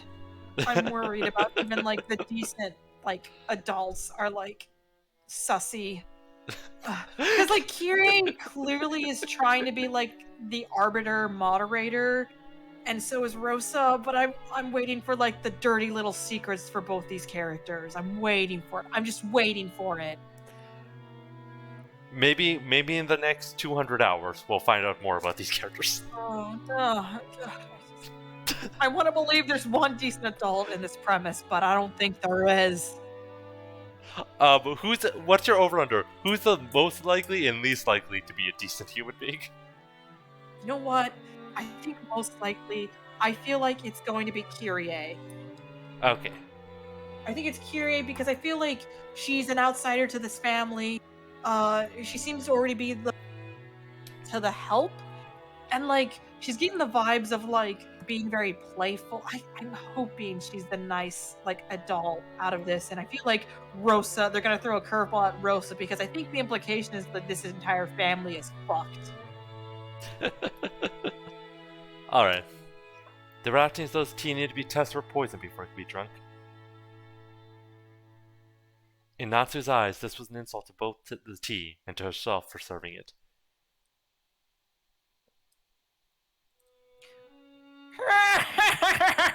Rudolph laughed flippantly and patted Ava's shoulder. Silver coloring won't do any good, Aniki. Just one lick of your poisonous tongue and silver turn pitch black.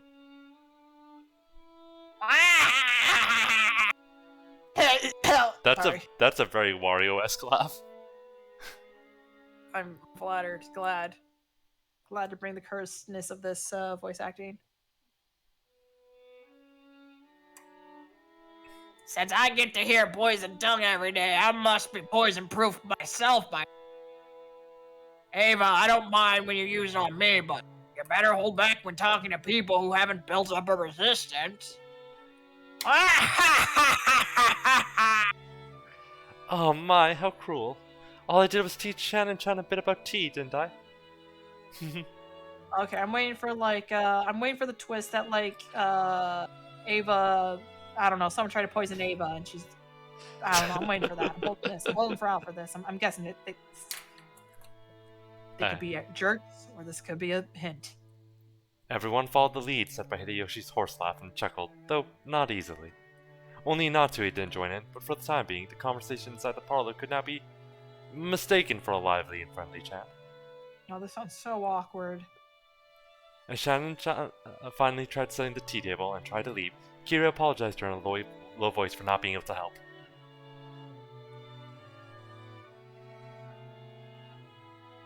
Did no one give her a day of training? I'm assuming they all just threw her in and she was like... Actually, like, there is a thing you mentioned. Batha remembers Shannon-chan. When was the last time Batha was here? 6 years ago. Oh my god. How old is Shannon? Oh, she's 18. She's a fast food worker girl here, just being like... She's like Kobetti! Wait, how... Delivered the burgers! She is kind of like Kobetti! Just like... that entire face, just crying. Oh, beautiful. But think about it. Then how old was she when she started? Child labor. Oh no. That means that tweet guy's probably a child labor. Oh no. I can't. All of the help, I'm starting to be more sympathetic to the help. I mean, that's just natural, though. Yeah. I hope Shannon and, like, Canon... Shannon and Canon, they rhyme! time. Are they related? Shannon and Cannon. Like, oh, God. Okay, okay. I'm going to lose it if they're actually related, because I'm going to lose it.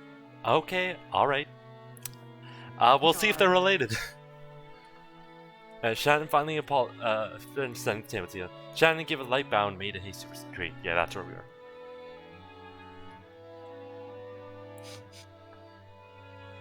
Wait, give me a moment. I need to let my cat out. Okay, no problem. Also, Rowan, that depends. We haven't seen any choices yet. Are there even choices in the game?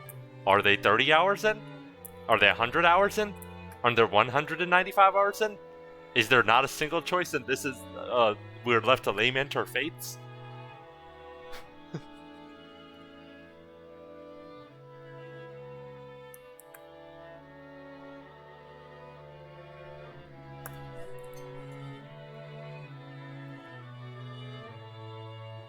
Shannon cast her eyes downward as she pushed the cart down the corridor.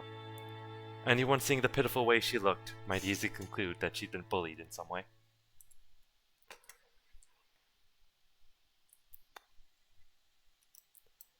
Okay, once again, since we're having a break and we're just getting a chance to vibe for a bit before we get into the last little stretch.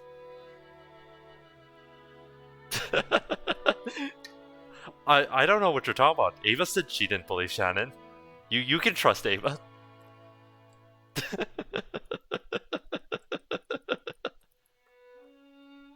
Thank you for being a beacon of truth here.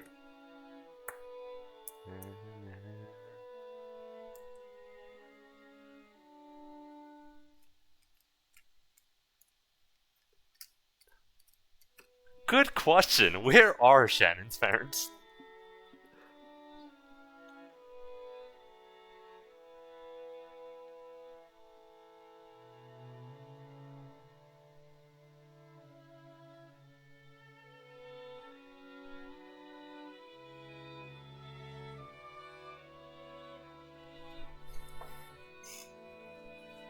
So, anyone have any thoughts they just want to talk about right now? Or anything that we can spin off from here?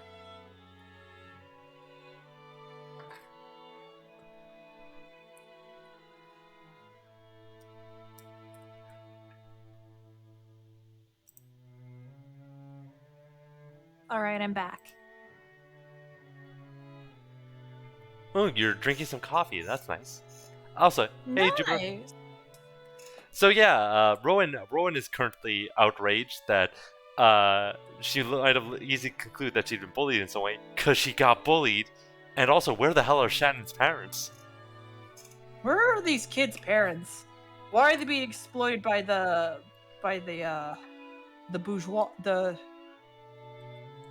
bourgeoisie? I really hope we reach a certain part by tonight. Oh, Cannon has arrived. Cannon, our boy, the ace detective here. Don't be sad. You didn't do anything wrong, Nissan. They were related, I knew it. I'm right. I was right all along. You were watching. That is my role.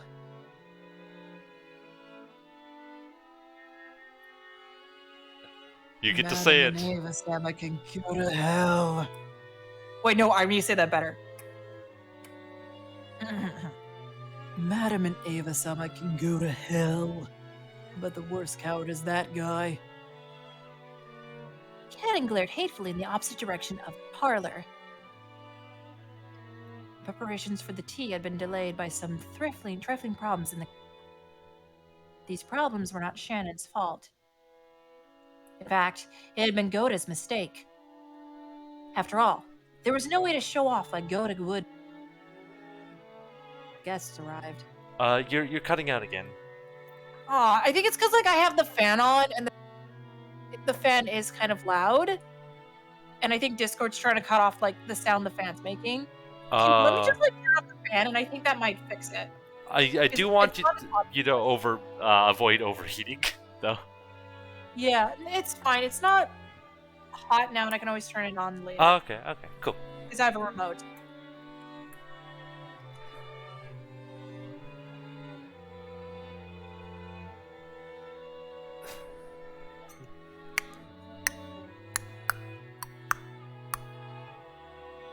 Alright, so, back to your lines, or unless I'll take narration.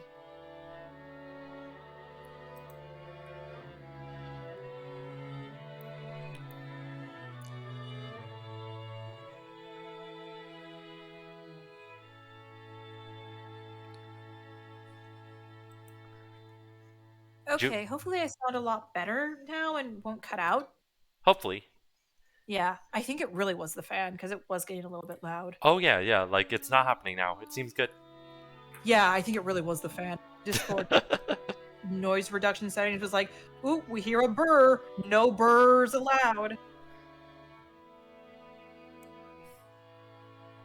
He ended up wasting time preparing the tea once again.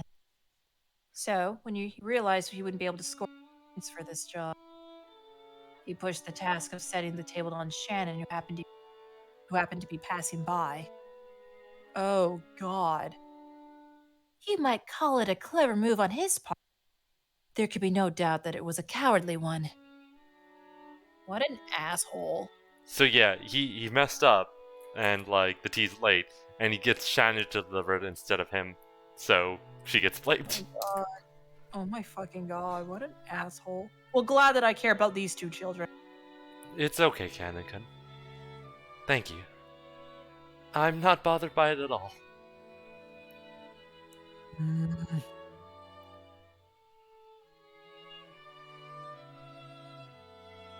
Yep, Goda pawned it off. Cannon's silence vividly expressed the distance between Shannon's words and how she actually felt. Thank you. Even if you're the only one who understands, I feel a bit better. You keep your feelings too bottled up, Nissan. You should be less hard on yourself for one. Yeah. Thanks. Suddenly, they both felt someone's presence and whirled around. A middle-aged man man stood there. Oh, it was Genji, the head servant. I'm assuming he's the dad figure. Huh. What are you doing there? Shannon, hurry back to the kitchen. Yes. If you'll excuse me.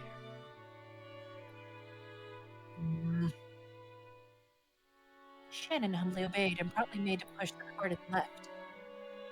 However, Cannon appealed to Genji in silence, bearing something in his eyes that he could not express in words. What is it? Did something happen? Shannon didn't do anything wrong, but even so, they... Stop it, Kanekun. Please excuse me. I'll return to work immediately. Kanekun, you should go back to your post too. Please? If you say so, Nissan. If that's all, then go. Yes. Yes. If you'll excuse Oh, me. I thought that was Cannon, and not Shannon. Oh, it was Cannon. From the shadows in the hallway, an old woman wearing an apron watched over them. Kuma Masawa. Poor Shannon-san, Cannon-san. There's no reason for those two to be picked on. Still, Goda-san's dislike of them is an undeniable fact. Oh. Until Goda-san was taken in the Ushirama head family, I heard he worked for a fabulous hotel. Yeah, this is inner Kumasawa narration. Oh. Oh, you can do this then. The manner of work he learned there was quite impressive, I believe. It's just that Goda-san is the newest servant here. He must have a lot of pride accumulated for his previous positions. Because Shannon-san and Kanekun are seniors here at the mansion, and yet are inexperienced and have gone through much less in life than he is. He picks on them at every chance he gets. And also, sad as it may be, they are disliked by Madame Natsuhi too. Of course, if we're talking about experience, the Madame has been in this family much longer. And yet, this is one point where I cannot help but sympathize with the Madame as well. Truly, the Master is a man with many sins on his conscience. Why didn't he realize that such a trifling whim of his would give the madam such an inferiority complex? Of course, on the inside, even the madam is fully aware that those two didn't deserve to be treated so harshly. Give me a moment. My cat is playing with this mic stand. Raiden is the true star of the stream. We stand Yes. Raiden. He's a very he's at the point where he's just like, I'm gonna. He just wants to murder everything. In his mind is murder. The hunting instincts of the cat. Yep. The ancestral memories are being released.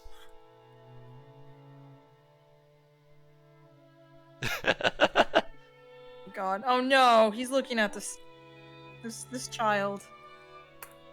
Love Raiden. I love him too. He's great. He came back from the vet and he's a healthy boy. Good. He got vaccinated, got his booster shot.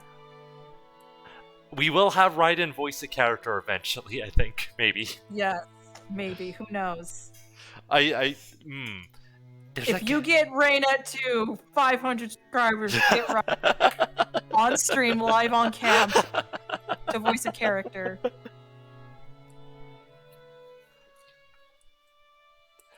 Thank you for shilling my stream on my stream.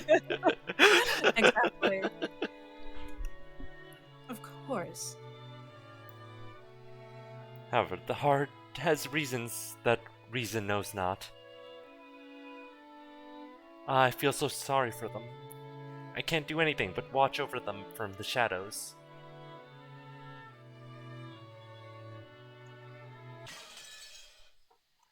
But what? Time passed. Oh, okay. The shadows. Is a sudden. So yeah, Interesting. that's like a time chapter break. Like after the scene's over, we move on. There is some cool stuff that I do kind of want to reach, but how much longer do you want to go on for? I'm good for another half hour. Okay, cool. Well, Can I get like a drink of water because I think my voice is. Yeah, It's just- I realize, Oh. and you really need to take care of your voice. Go. Yeah. Na, na, na, na, na. Na, na, na, na, na, na, na. I'm happy for one reason. At least we finally got in a couple characters that are likable. Na, na, na, na.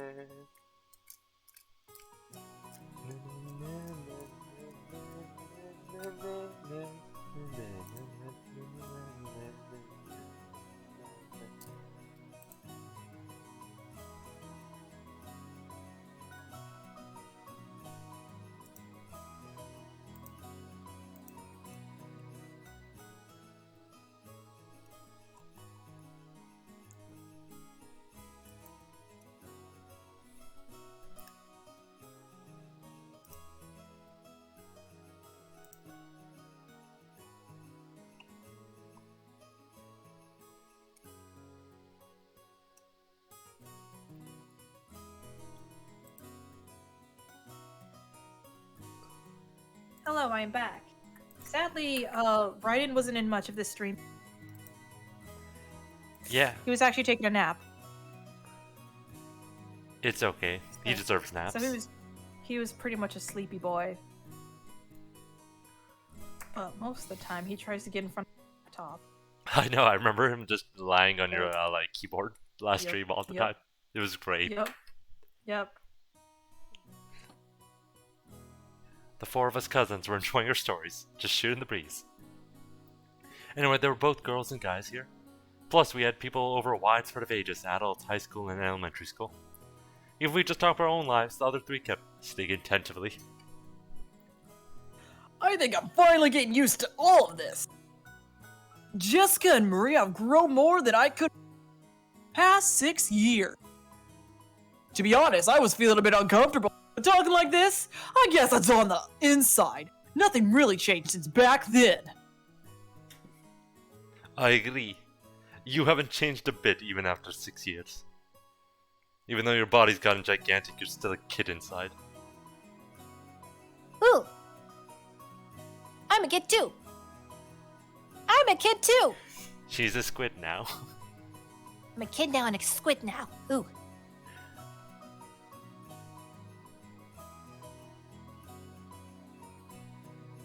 That's Balor, right? Yep, definitely Balor.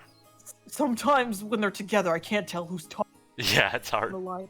Yeah, Balor's Well- facial expression changed, so that indicates Balor, maybe. Well, even you aren't going to be a kid forever. Are you, Maria? I mean, you're going to transform from a kid into a cute young lady, aren't ya?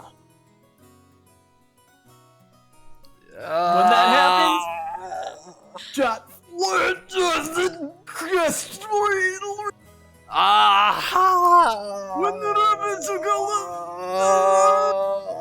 Shoot me now! shoot me now, kill me now, Creeper. That's a promise. Ooh. Look, you.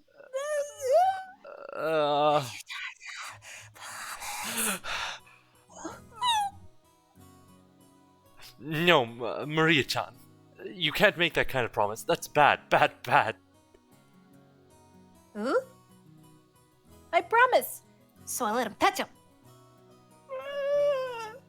I'll keep my promise. Always keep them. Ooh. Maria, you really are an earnest, good girl. Battler. Strangle Battler. You deserve it. Do it. Go. ASMR Battler gets strangled as two. As I mentioned, ASMR. there's something going on with this, but it. Oh my god, it On sucks one so hand, it's hard. like he is trying to make a joke. On the second hand, there is an actual overlying problem of neurodivergent women being taken advantage of without realizing I think it's just awful on every front. I think it doesn't awful. even need the qualifiers. Yeah. Hey, stop trying to change the subject by making it sound pretty. Maria, that promise never happened. Never. Ooh. The promise is cancelled? Ooh. As I thought, but that battle couldn't look portrait the group cousin just didn't feel complete. We needed the sexual harassment. Oh my god, I missed the sexual harassment. These 6 years have been kinda lonely. That's true. We didn't really goof off like this. Still, Wait. What's Jessica's sprite? I hate it, but I just want to see it. Oh my! His face is really derpy. it really saying. is. It- Fucking really derpy. God. It kind of like you could also just fix it really easily by just moving the eyes a bit closer, so the space in between the Yeah. eyes is about the size of the eyes. Yeah, like, oh god. Oh, Jessica. What has he done to you? Like, her face seems fine, it's just so much. Put a lot of Better, thought into so the much better. assets of her, design.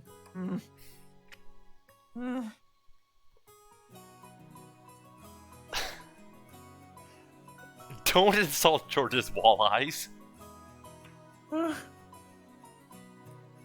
It gives him a predator advantage. Actually, no, it's predators have their eyes facing forward. Prey have Oh, their wait, eyes it to the get- side. Yeah. It gives him advantage detecting predators. Yeah. Yep. Like Battler. Uh, Eh. uh, Ah. uh, Ah. Okay, back to this.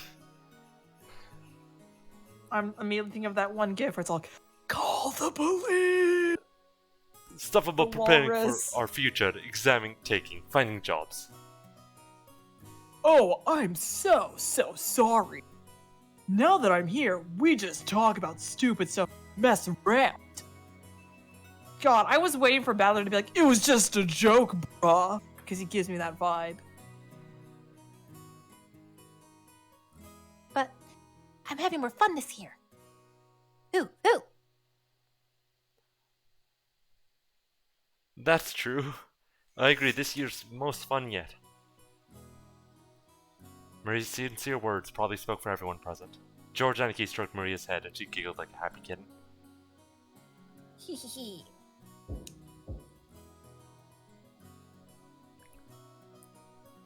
We had to guess which character this is. Pardon me? Your meal is ready. I'm pretty sure this is Shannon. Yep. A timid knocking sound and the equally timid voice of a young woman came through the door. Jessica answered brightly.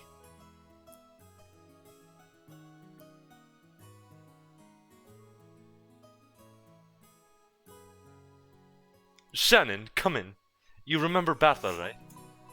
Jessica stood up in front of the bed and opened the door. There stood a servant girl who must have been about our age. It's been quite some time since we last met, Battler-sama. Forewarning, Battler's gonna do something fucking stupid again. No. Uh, That's okay. I can make it sound like he's gagged or some shit like while he's saying those words. Then we'll be free from the really egregious stuff till sometime later, until episode 2, I think. From Been Battler. 0 days since Aloe nonsense.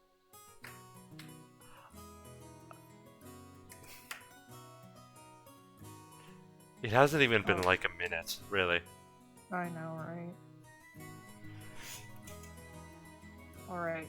It's nice to see you Ready. after 6 years. It's me, Shannon. Trembling a little, she noticed me. She bowed deeply. Ah! Jessica had me surprised, but look at you, Shannon! Turned into a total beauty too, haven't you? Oh, by the way, have you ever like the one of the pretty recent chapters of like Witch Hat Atelier, where it's like, yeah, this sort of weird like sex comedy stuff sucks so hard, and it's real harassment, and please just stop making light of I have matters. not. I Yeah. haven't caught up on Witch Hat. Yeah, Witch Hat Atelier is incredibly good. I just really hope it sticks a yeah. landing with the forbidden magic stuff, because it Mhm. with the way forbidden magic that could genuinely improve so many people's lives is just utterly dismissed as too dangerous, and like it just feels like the sort of things they say the changes in political or economic systems, right? Where Mhm. yeah, we could help people, but what if things go bad? Yeah, that I really hope it sticks a landing there. But in so many ways, Witch Hat Atelier is really fucking good. Yeah. Anyway, we're back to Umineko. You're too kind. Still, the food on this island must be really new. Huh? What are you eating? And how are you trained to get?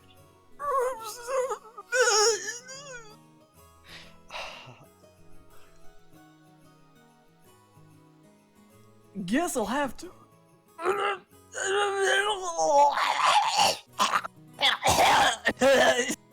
He's dead. He died now. Oh, this line, just the fuck.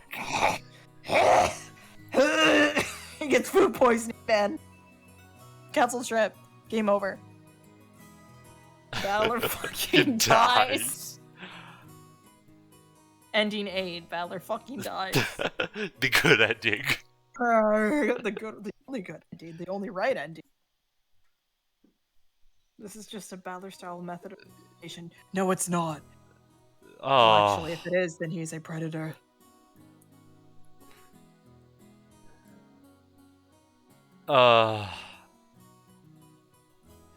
yeah, it'll just be like your anime tropes. Isn't that like the same logic pickup artists use? Sometimes yes. Yeah, where it's like they're like, don't worry, most women won't like it. Keep doing it. One woman will eventually. Low confidence that you'll be able to emotionally abuse her. And there, he says it again. No. No, stop. Stop. Stop. Jessica, stop him. Please. Oh my god. Please hit me right now. Or Boy, seriously- you could, bro, you could stop. Yeah. Bro, you could stop. Oh my god. Jessica, Thanks the you, hero we Jessica. needed. And I Rowan, hope Jessica's the only good one. Jessica I hope tried she's to- the only good one. Rowan, you got your wish. Jessica did it. Yeah! Oh, thank you so much. Why the hell are you thanking me?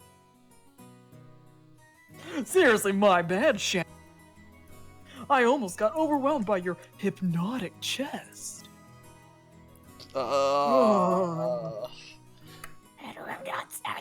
Okay. Oh, sorry, Umineko, so rough. Dear God, this, like, it... I can't wait for Beatrice to kill him or like psychologically torment him now. I'm totally this. More importantly, anyone who gets close has gotta be. So, you. You gotta be fighting back when people do that. But you're an important guest, Bather-sama. Oh, no. Oh no, this child has been emotionally abused and No. Oh no. Look here, a pervert's a pervert whether he's a guest or not. Let me mansplain you sexual assault. The girl,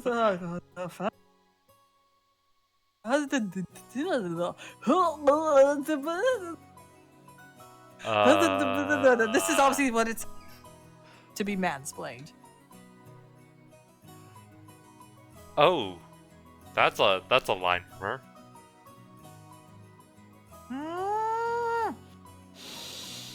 Who are these kids' parents? Where Who are these kids' parents? Who are these kids' parents? And if so, can I adopt them and take them far away? These horrible, horrible.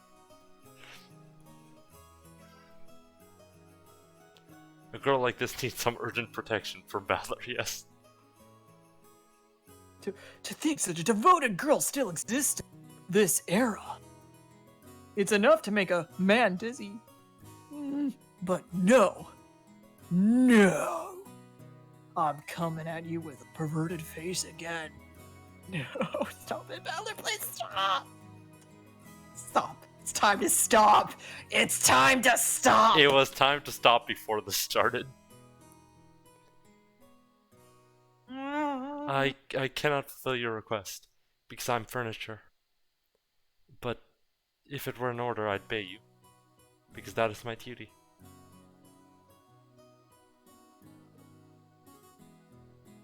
Uh-oh.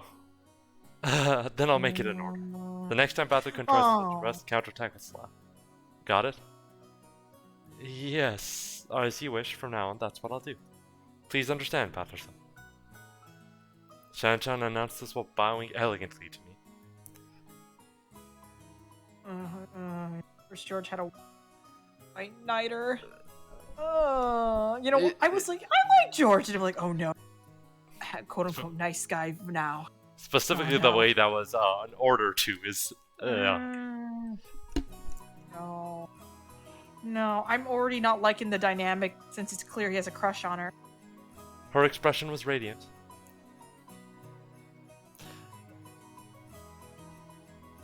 Balthor gave her a thumbs up. I do not want to say I anywhere near that right now. 6 years ago, I might have been mistaken for a servant's daughter. Oh, that's her. No, that's Balthor. 6 years ago, you might have been mistaken for a servant's daughter who hand at parents' work. But now you're a full-fledged adult servant, and we're still not even gonna pay you minimum wage. How long have you been working here? Well, I've had the pleasure of serving this household for about 10 years. She's Shannon. The kanji for her name are read as Shannon. Now, here's another name that's far from typical for a Japanese person. Back in the day, I was a kid myself, so I accepted her name without paying it much attention. Thinking about it now, though, her name's pretty unusual, even though she's not a member of the Ushiromiya family. Maybe it's like a servant's professional name or something. If so, that might explain why her name's so similar to Kanenkan, that kid I met earlier in the Rose Garden. She's a long-term servant who served here since she was 6 years old. Her appearance had changed so much I couldn't match her to the person of my memories, but we both knew each other 6 years ago. That shy part of her had always been there, but she did seem to have developed the allure you'd expect from a girl of her age. Especially in... What's when we need a... Oh, this is... Oh dear god, we're gonna be ending on this. The kid we met earlier, Canoncoon, is her little brother. He's not exactly my little brother. Still, he loves me like a big sister. He didn't cause you any trouble, did he? He's the same as always. If only he were just a bit more sociable. I apologize if he caused you any trouble. Canon knows what's up. He's like, these rich people, I'm gonna kill them all. Nah, he didn't cause any trouble at all. As a fellow man, I understand how moody you can get at that age. Canon's like, it's not a phase. This is who I really am. It's not a phase.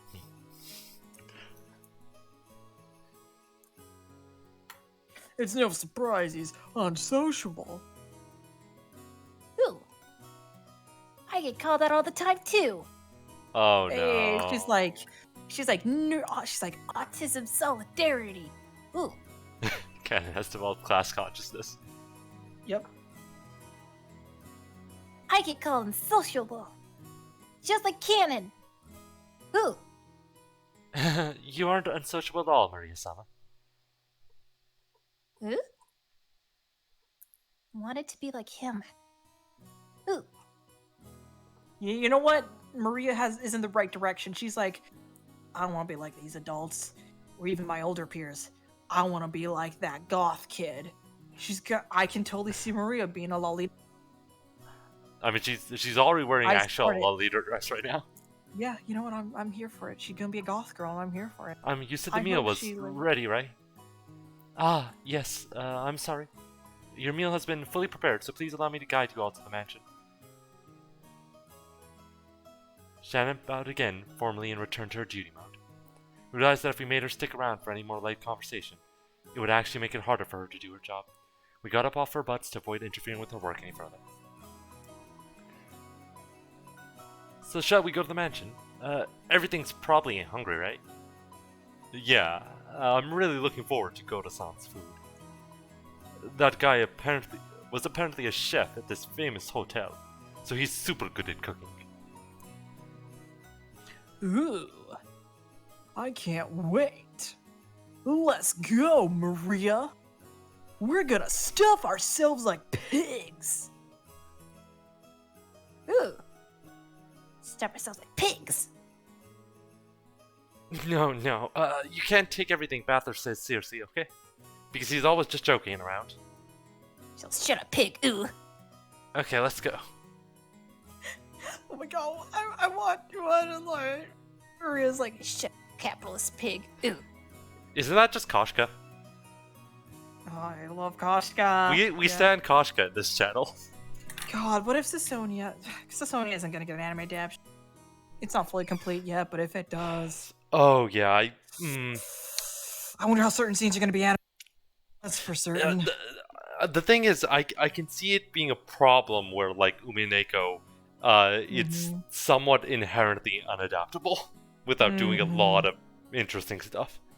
Mm-hmm.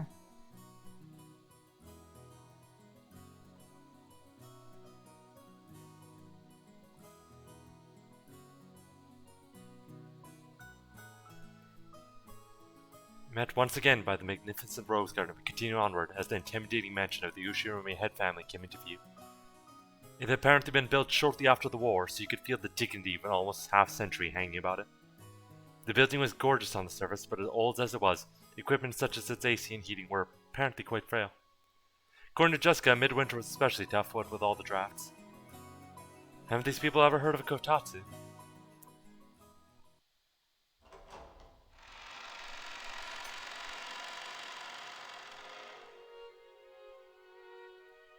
As we entered the entrance hall, an aged servant greeted us. Now him I remembered. Genji-san, who had been working here longer than anyone, filled the role of head servant. Butler-sama, it has been quite some time since we last met. As our eyes met, he greeted me with a calm, composed voice. His bow wasn't graceful or refined as Koda's, but despite its simplicity, it communicated his feelings very well. Genji-san, it really has been a while. You look well. Thank you, I've been quite well. And Butler-sama, you have become a splendid young man. You're beginning to resemble the master in his youth. I look like grandfather? Guess that means grandfather was popular with the ladies when he was young. From here on, I shall take Shannon's place and accompany you. Please come this way. Oh, I like this piece. Shannon-chan bowed deeply and watched us leave. After that, we headed toward the dining room under Genji-san's guidance. Genji-san, just like Kumasawa-san, stood in stark contrast to his young people who'd grown beyond recognition over the last 6 years. His appearance was exactly the same as my memories from 6 years ago. It was as though time had stopped since the last time we met. Genji-san was an extremely quiet and diligent person. He was basically grandfather's close aide or caregiver, and you might even call him grandfather's companion of many years. Ooh. In fact, it seemed In he was more my ways than one. grandfather's side even more often than my late grandmother was. You were saying... No, I was making that joke. You know? Text is saying that. According to Jessica, grandfather trusted him more than any of his blood relatives. Wonder why. But I wonder how long he served. I never got the details, but I heard something about him being here since the very beginning, when this mansion was first constructed. Which would mean that he's dedicated half of his life to serving here. It's easy to see why he's so trusted. As we passed through a massive hall that extended up into the second story of the mansion with no separating floor, I spotted something that hadn't existed in my memories of 6 years ago.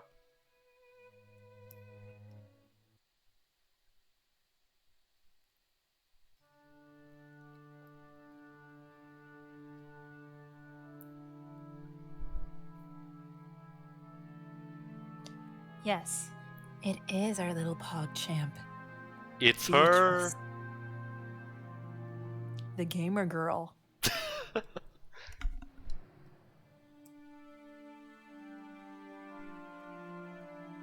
Oh, damn fancy.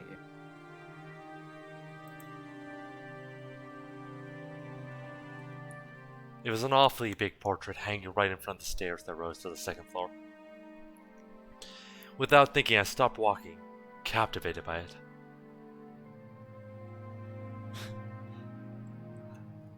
Preeminent among all girls. Since I'd stopped so fast, Maria, who was following behind me, ran in my back. I think after we finish this part, we'll call it, right? Yeah. Just a bit about this portrait. Oh no, Ron Arthur, yourself. No. God. Ooh? Oh, sorry. Hey, Jessica. Has that picture always been there? I pointed at the big, prominently displayed portrait in the hall. Everyone else stopped too. Oh, right. When you last came here, they hadn't hung that yet, had they? When was it again? Well, if my memory doesn't fail me, it was put on display somewhere, sometime around the year before last? You are correct, sir. In April of the year before the last, Master put it on display there, having previously ordered a painter to create it. So was it last year, like a year ago, or 2 years ago? The year before last year. So 2 years ago? Approx, yeah. Okay, I'm just like that. The way it's phrased is just weird for me. Grandfather did that? So he paid to have it painted just for him. Huh. The portrait suited this western mansion, and the woman in the elegant dress gave off a sense of refinement. I couldn't have guessed her age, but her sharp eyes and the strong will she seemed to possess made her look youthful. She seemed somehow different from the composed middle-aged woman you often see in famous pictures. If she had normal black hair, I might have assumed it was a portrait of my long-deceased grandmother in her prime. However, she had beautiful blonde hair and didn't look Japanese at all. So, just who is this lady? Maria answered that simple question enthusiastically as though she was proud to know the answer. Ooh. I know. She's Beatrice. What? What? Beatrice. She's a witch. Didn't you ever hear the stories about her long ago? She's Dad's OC. She's Grandpappy's OC, Sonic OC. But they didn't want the. They said they didn't advise the persona. Beatrice. Turn it into a man. It is interesting that when the phonetic things of Beatrice, when Kinzo says it, it's in Italian. Beatrice.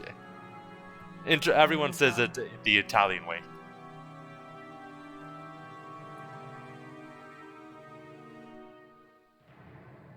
The witch?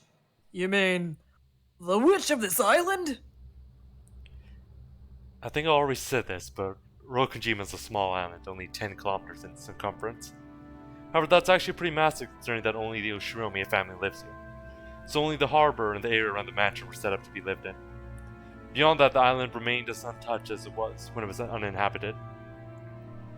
The vast and empty forest had absolutely no lights, phones, or people passing through them. Give me 1 second, please. I'll be, No worries. I will just say some very lovely words to the audience. Thank you for hanging with us for so long, despite some technical difficulties I've had. And the constant breaks, but I hope everyone is having a wonderful weekend. Hope y'all are having fun with my constant reactions to what the fuck is going on.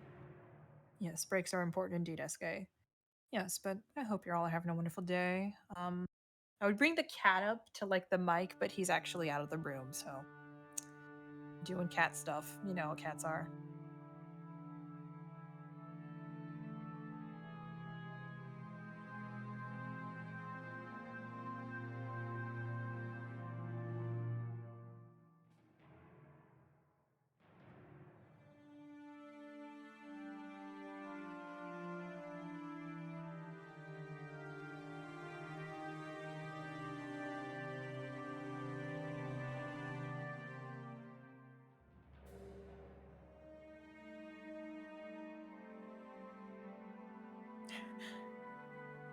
If you're waiting for dinner time. Oh damn. I'm back. I think my cat snacked already a little bit, Evie, but I should probably also feed my cat. It's about dinner time as well. Okay. So Hey, Rena. yeah, let's just quickly finish it. Vast and empty forest had absolutely no lights, phones, or people passing through. Unless you have a hard out, and we could leave it here, or just. No, I'm totally fine. Okay. To understand how dangerous that is, you need to forget your common sense as a city dweller. After all, if you happen to fall down a hole in the depth of the forest and sprained your ankle, no one would come to save you, no matter how much you cried or screamed. Then once the sun went down, the forest would be wrapped in complete darkness since there were no streetlights. And since there were no signs, it would be easy to get lost in views, losing your sense of direction inside that dark forest. Nowadays, most people see a forest as a peaceful place. But to the people of bygone eras, before the light of civilization drove out the night, forests were geographically separated from civilization as the sea. They were oceans above the ground. Fishermen who go out in the oceans are putting their lives at risk, despite their technical knowledge. In the same way, hunters who go in the forest are in danger, despite having specialized knowledge of their own. If children were to go and play in such a dangerous forest, something terrible might happen. Someone's parents must have thought so. Maybe grandmother first said it, or maybe it was grandfather himself. Or perhaps the story's been passed down on this island since ancient times. There's a terrible witch in the forest, so you must not go in. At some point, this ghost story of Rokujima was born. This is the legend of Rokujima's witch. That's why when we talk about a witch on this island, we're referring to the master of that vast and savage forest. Come to think of it, when I stayed at this mansion as a little kid, during those eerie nights when the wind and rain pounded on the windows, I remembered being terrified by the story of a forest witch who roamed around, searching for human sacrifices. So Beatrice, huh? When Aniki mentioned it, I searched my memory and was sure I recalled hearing a name like that when I was little. I see.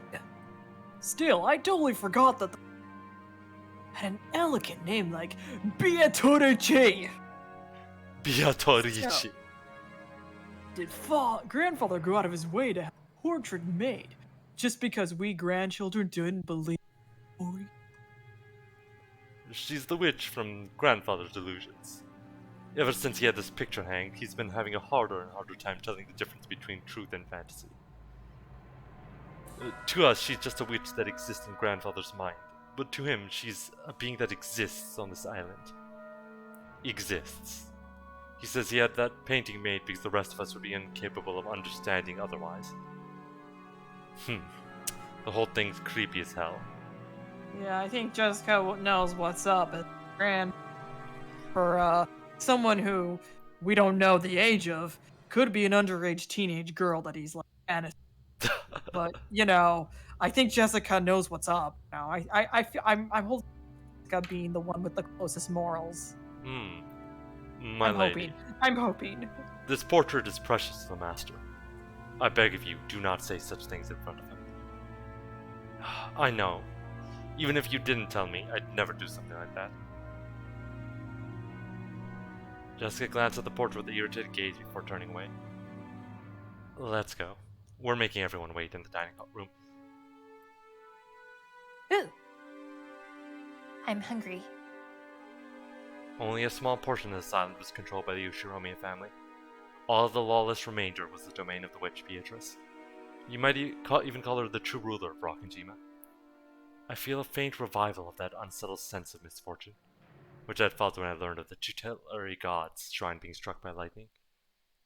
And I remember that Kumasawa-san tried to tell an ominous story about Rokkenjima before Jessica stopped her. I don't know what she was planning to tell us about this island, but I do know one thing. It isn't the Ushirome family that rules Rokkenjima. It's the witch, Beatrice. Is this a different nation? That's right. No, this is Battler. Okay. After all, this is the witch's island. Battler? No. Oh! Battler! Ooh, you're slow! When I looked around, everyone was already heading toward the dining room. I hurriedly chased after them. Yeah, well, maybe we'll get some more knowledge and look more closely at the portrait and have some more interesting stuff next time after we also get the dinner scene. I think we should just call it because you said you need to go about now, right? How close are we to like the chapter ending? We'll have the entire lunch scene, I think, and then probably after that there'll be a break and then we'll get stuff. Okay, I can do this lunch scene then. Like, I can get to the end of this chapter. You sure? Yeah, I'm not sure. It might go on longer, and I don't want to make you take too much time, right? Okay, all right. It's better to stop it where we can, even if we don't find the perfect break point, right? All right, I'll do that. So yeah, let's instead we could just for a second just talk about some thoughts, maybe. Yeah. Yeah. God, that water drip actually made me freaked me out for a moment because of just how smooth it sounds. Oh, we can also look at these. So, Yoshirome Jessica, Kraus and Natsu's daughter. In the absence of any irregularities, it's thought she will eventually inherit the headship of the Ushirome family, or technically her husband will. However, she seems to have no interest in all this.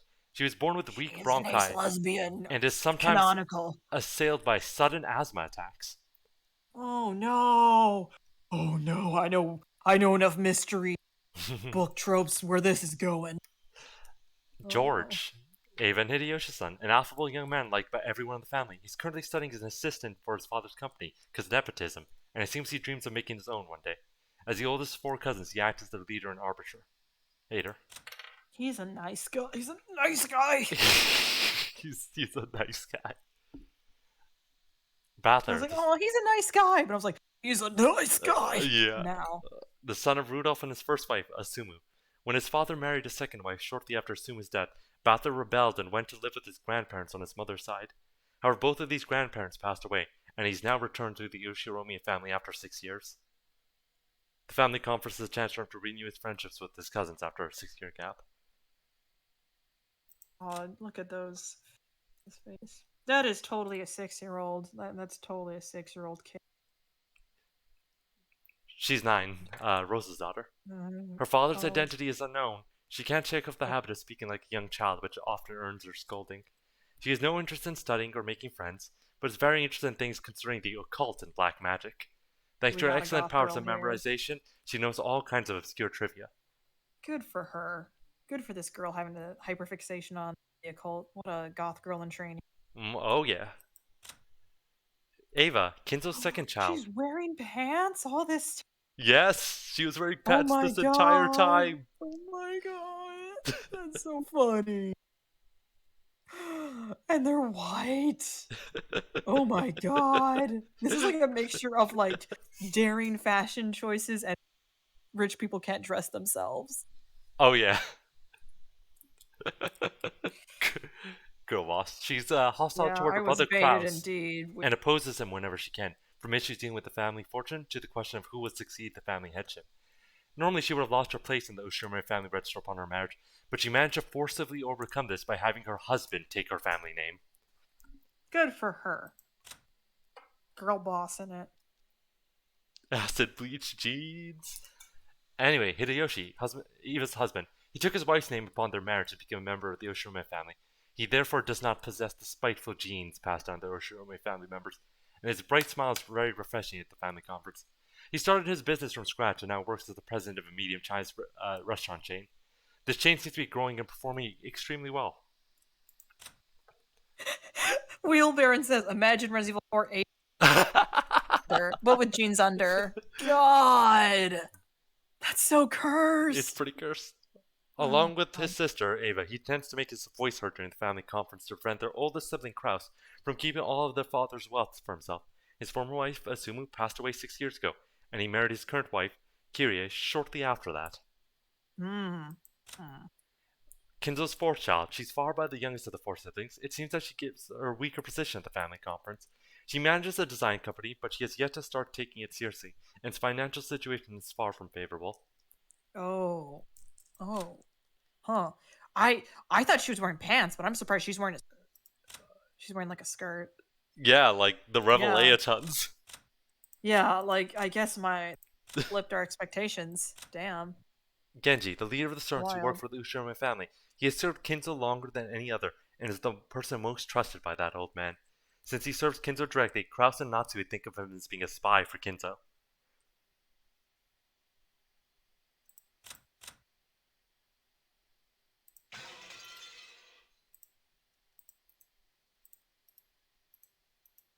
Wait, what about Cannon and Shannon? Oh no. I like that Eva sounds older. She Like- gets the wrinkles, but that's about it. But yeah, Yeah. They do help. I do like that. Why does Battle look way older than his aunts though? That's the thing. cause You know what? That looks like a child. yes, That's a child. I appreciate that actually looks like a child. because Maria is a child. That is the only thing of the pachinko I like. That Maria actually looks like a 9-year-old. Yeah, a young but experienced servant. She's normally calm and performs her job efficiently, but she messes up when she gets nervous. Furthermore, Shannon is nothing more than a pseudonym that she uses when on duty, not her real name. Oh. He performs his duty silently and digitally, but is yeah, the shorts. He's wearing the shorts. Oh my god, They're ultimate comfy tweet. and easy to wear. Ah! Also, yes, Oh, they have matching. the dress Oh, slit that's with the that is clasps. so cute. God, that's adorable. There are That's multiple sibling other solidarity. yeah. There are multiple other servants with on character in their pseudonyms. He and Shannon just happened to be the ones on duty that day. That day, huh? Mm. A servant hired as cook. He hasn't served his family long, but through his earlier job in previous years, he's cultivated a talent for entertaining guests. Because of this, he's very highly regarded as a servant. And Kumasawa, this elderly woman is a part-timer who, though she has quit her job several times along the way, has served the family for a great many years in total. She's crafty and more than competent when it comes to performing her duties, because of her chattiness and lover rumors, she's not highly regarded as a servant. Wait, what's her sprite? We saw it, but let's bring it up again. Can't remember it. She's old. She looks pretty good. The old people look decent. Yeah. Anyway, so yeah, let's just wrap up thoughts because we've already saved. Yeah. Yeah. All right. You know, the workers, they need to unite and overthrow these horrible. You know what? If I only hope if only there was a storm coming in on this remote island. that would just hide all the evidence. Oh yeah, totally. Yeah. Yeah. You know what? I mean, the butler did is kind of a cliche, but these people have it coming. You know what? Beatrice just had to do it to them. She just had to do it to them. So yeah, what I know this is still kind of rough and early, but yeah. So, any other things you think that's interesting? The Also, family sucks. Pixel mentions up a great point actually. What? What? Wait. Wait. It's. Oh no. Oh no. Where is the dude? Because the boys is on his collar. It should be noted that these characters aren't indicative of their actual appearance, because as we know from Battler, he said essentially it's normal for all Japanese people to have black hair, and instantly because of blonde hair, Beatrice is recognized as foreign, while Jessica and the sprite has blonde hair but probably doesn't actually have it in reality. Wait. What is it like? I'm sorry. I'm trying to process this. Just as a note for some of the details here, right? Because all the Ushiromi family members have the one-winged eagle. Their spouses don't, right? Yeah. But also these three servants have it. Yeah. Pixel. Earlier it was a thing when Battler was looking at the portrait, and he's these character portraits don't necessarily actually relate, because the setting is applying itself historically enough that it is our world enough where it's no, these pictures, they aren't the best approximation of what they would reasonably look like. They're unreasonable, or sorry, not unreasonable. They're more like, Almost. hey, this anime thinks the characters to represent this character and personality. Okay. Alrighty. Also, so more of an Rowan's arc. yeah. You can go. But yeah, Rowan's saying, oh, are these secondary family maybe somehow? Yeah. Do they have no? Oh my God, are they the grandfather legitimate kids because they have no parents? Huh. Is that it? Because it's the whole archetype trope of the illegitimate kids work in the house. There's also Genji though. Yeah, you know what, Genji? He might have had it on. He might have had it on. You're right. And that old lady. Are they the Empreg children? You know what? Yeah. Anyway, I keep out to say this game has some rough spots, but it is what I really love, so I'm sorry. It is building up. Kinzel's been horde dogging it up for years. Yeah. Beatrice is just his one person. It's just the latest simp lady he simped for. He multiple people. He got around. He's old. Anyway, yeah, I think we're gonna call it night. Thank you so much for everyone for joining us for real Umineko hours, and I'm just gonna go see if there's anyone. Okay, I'm going to raid Holly. So yes, yeah, totally. Yes, totally. That'd be cool. Thank you all for joining us, and yeah, we're gonna keep this up, and we're gonna see some really cool stuff eventually. Yeah, no problem.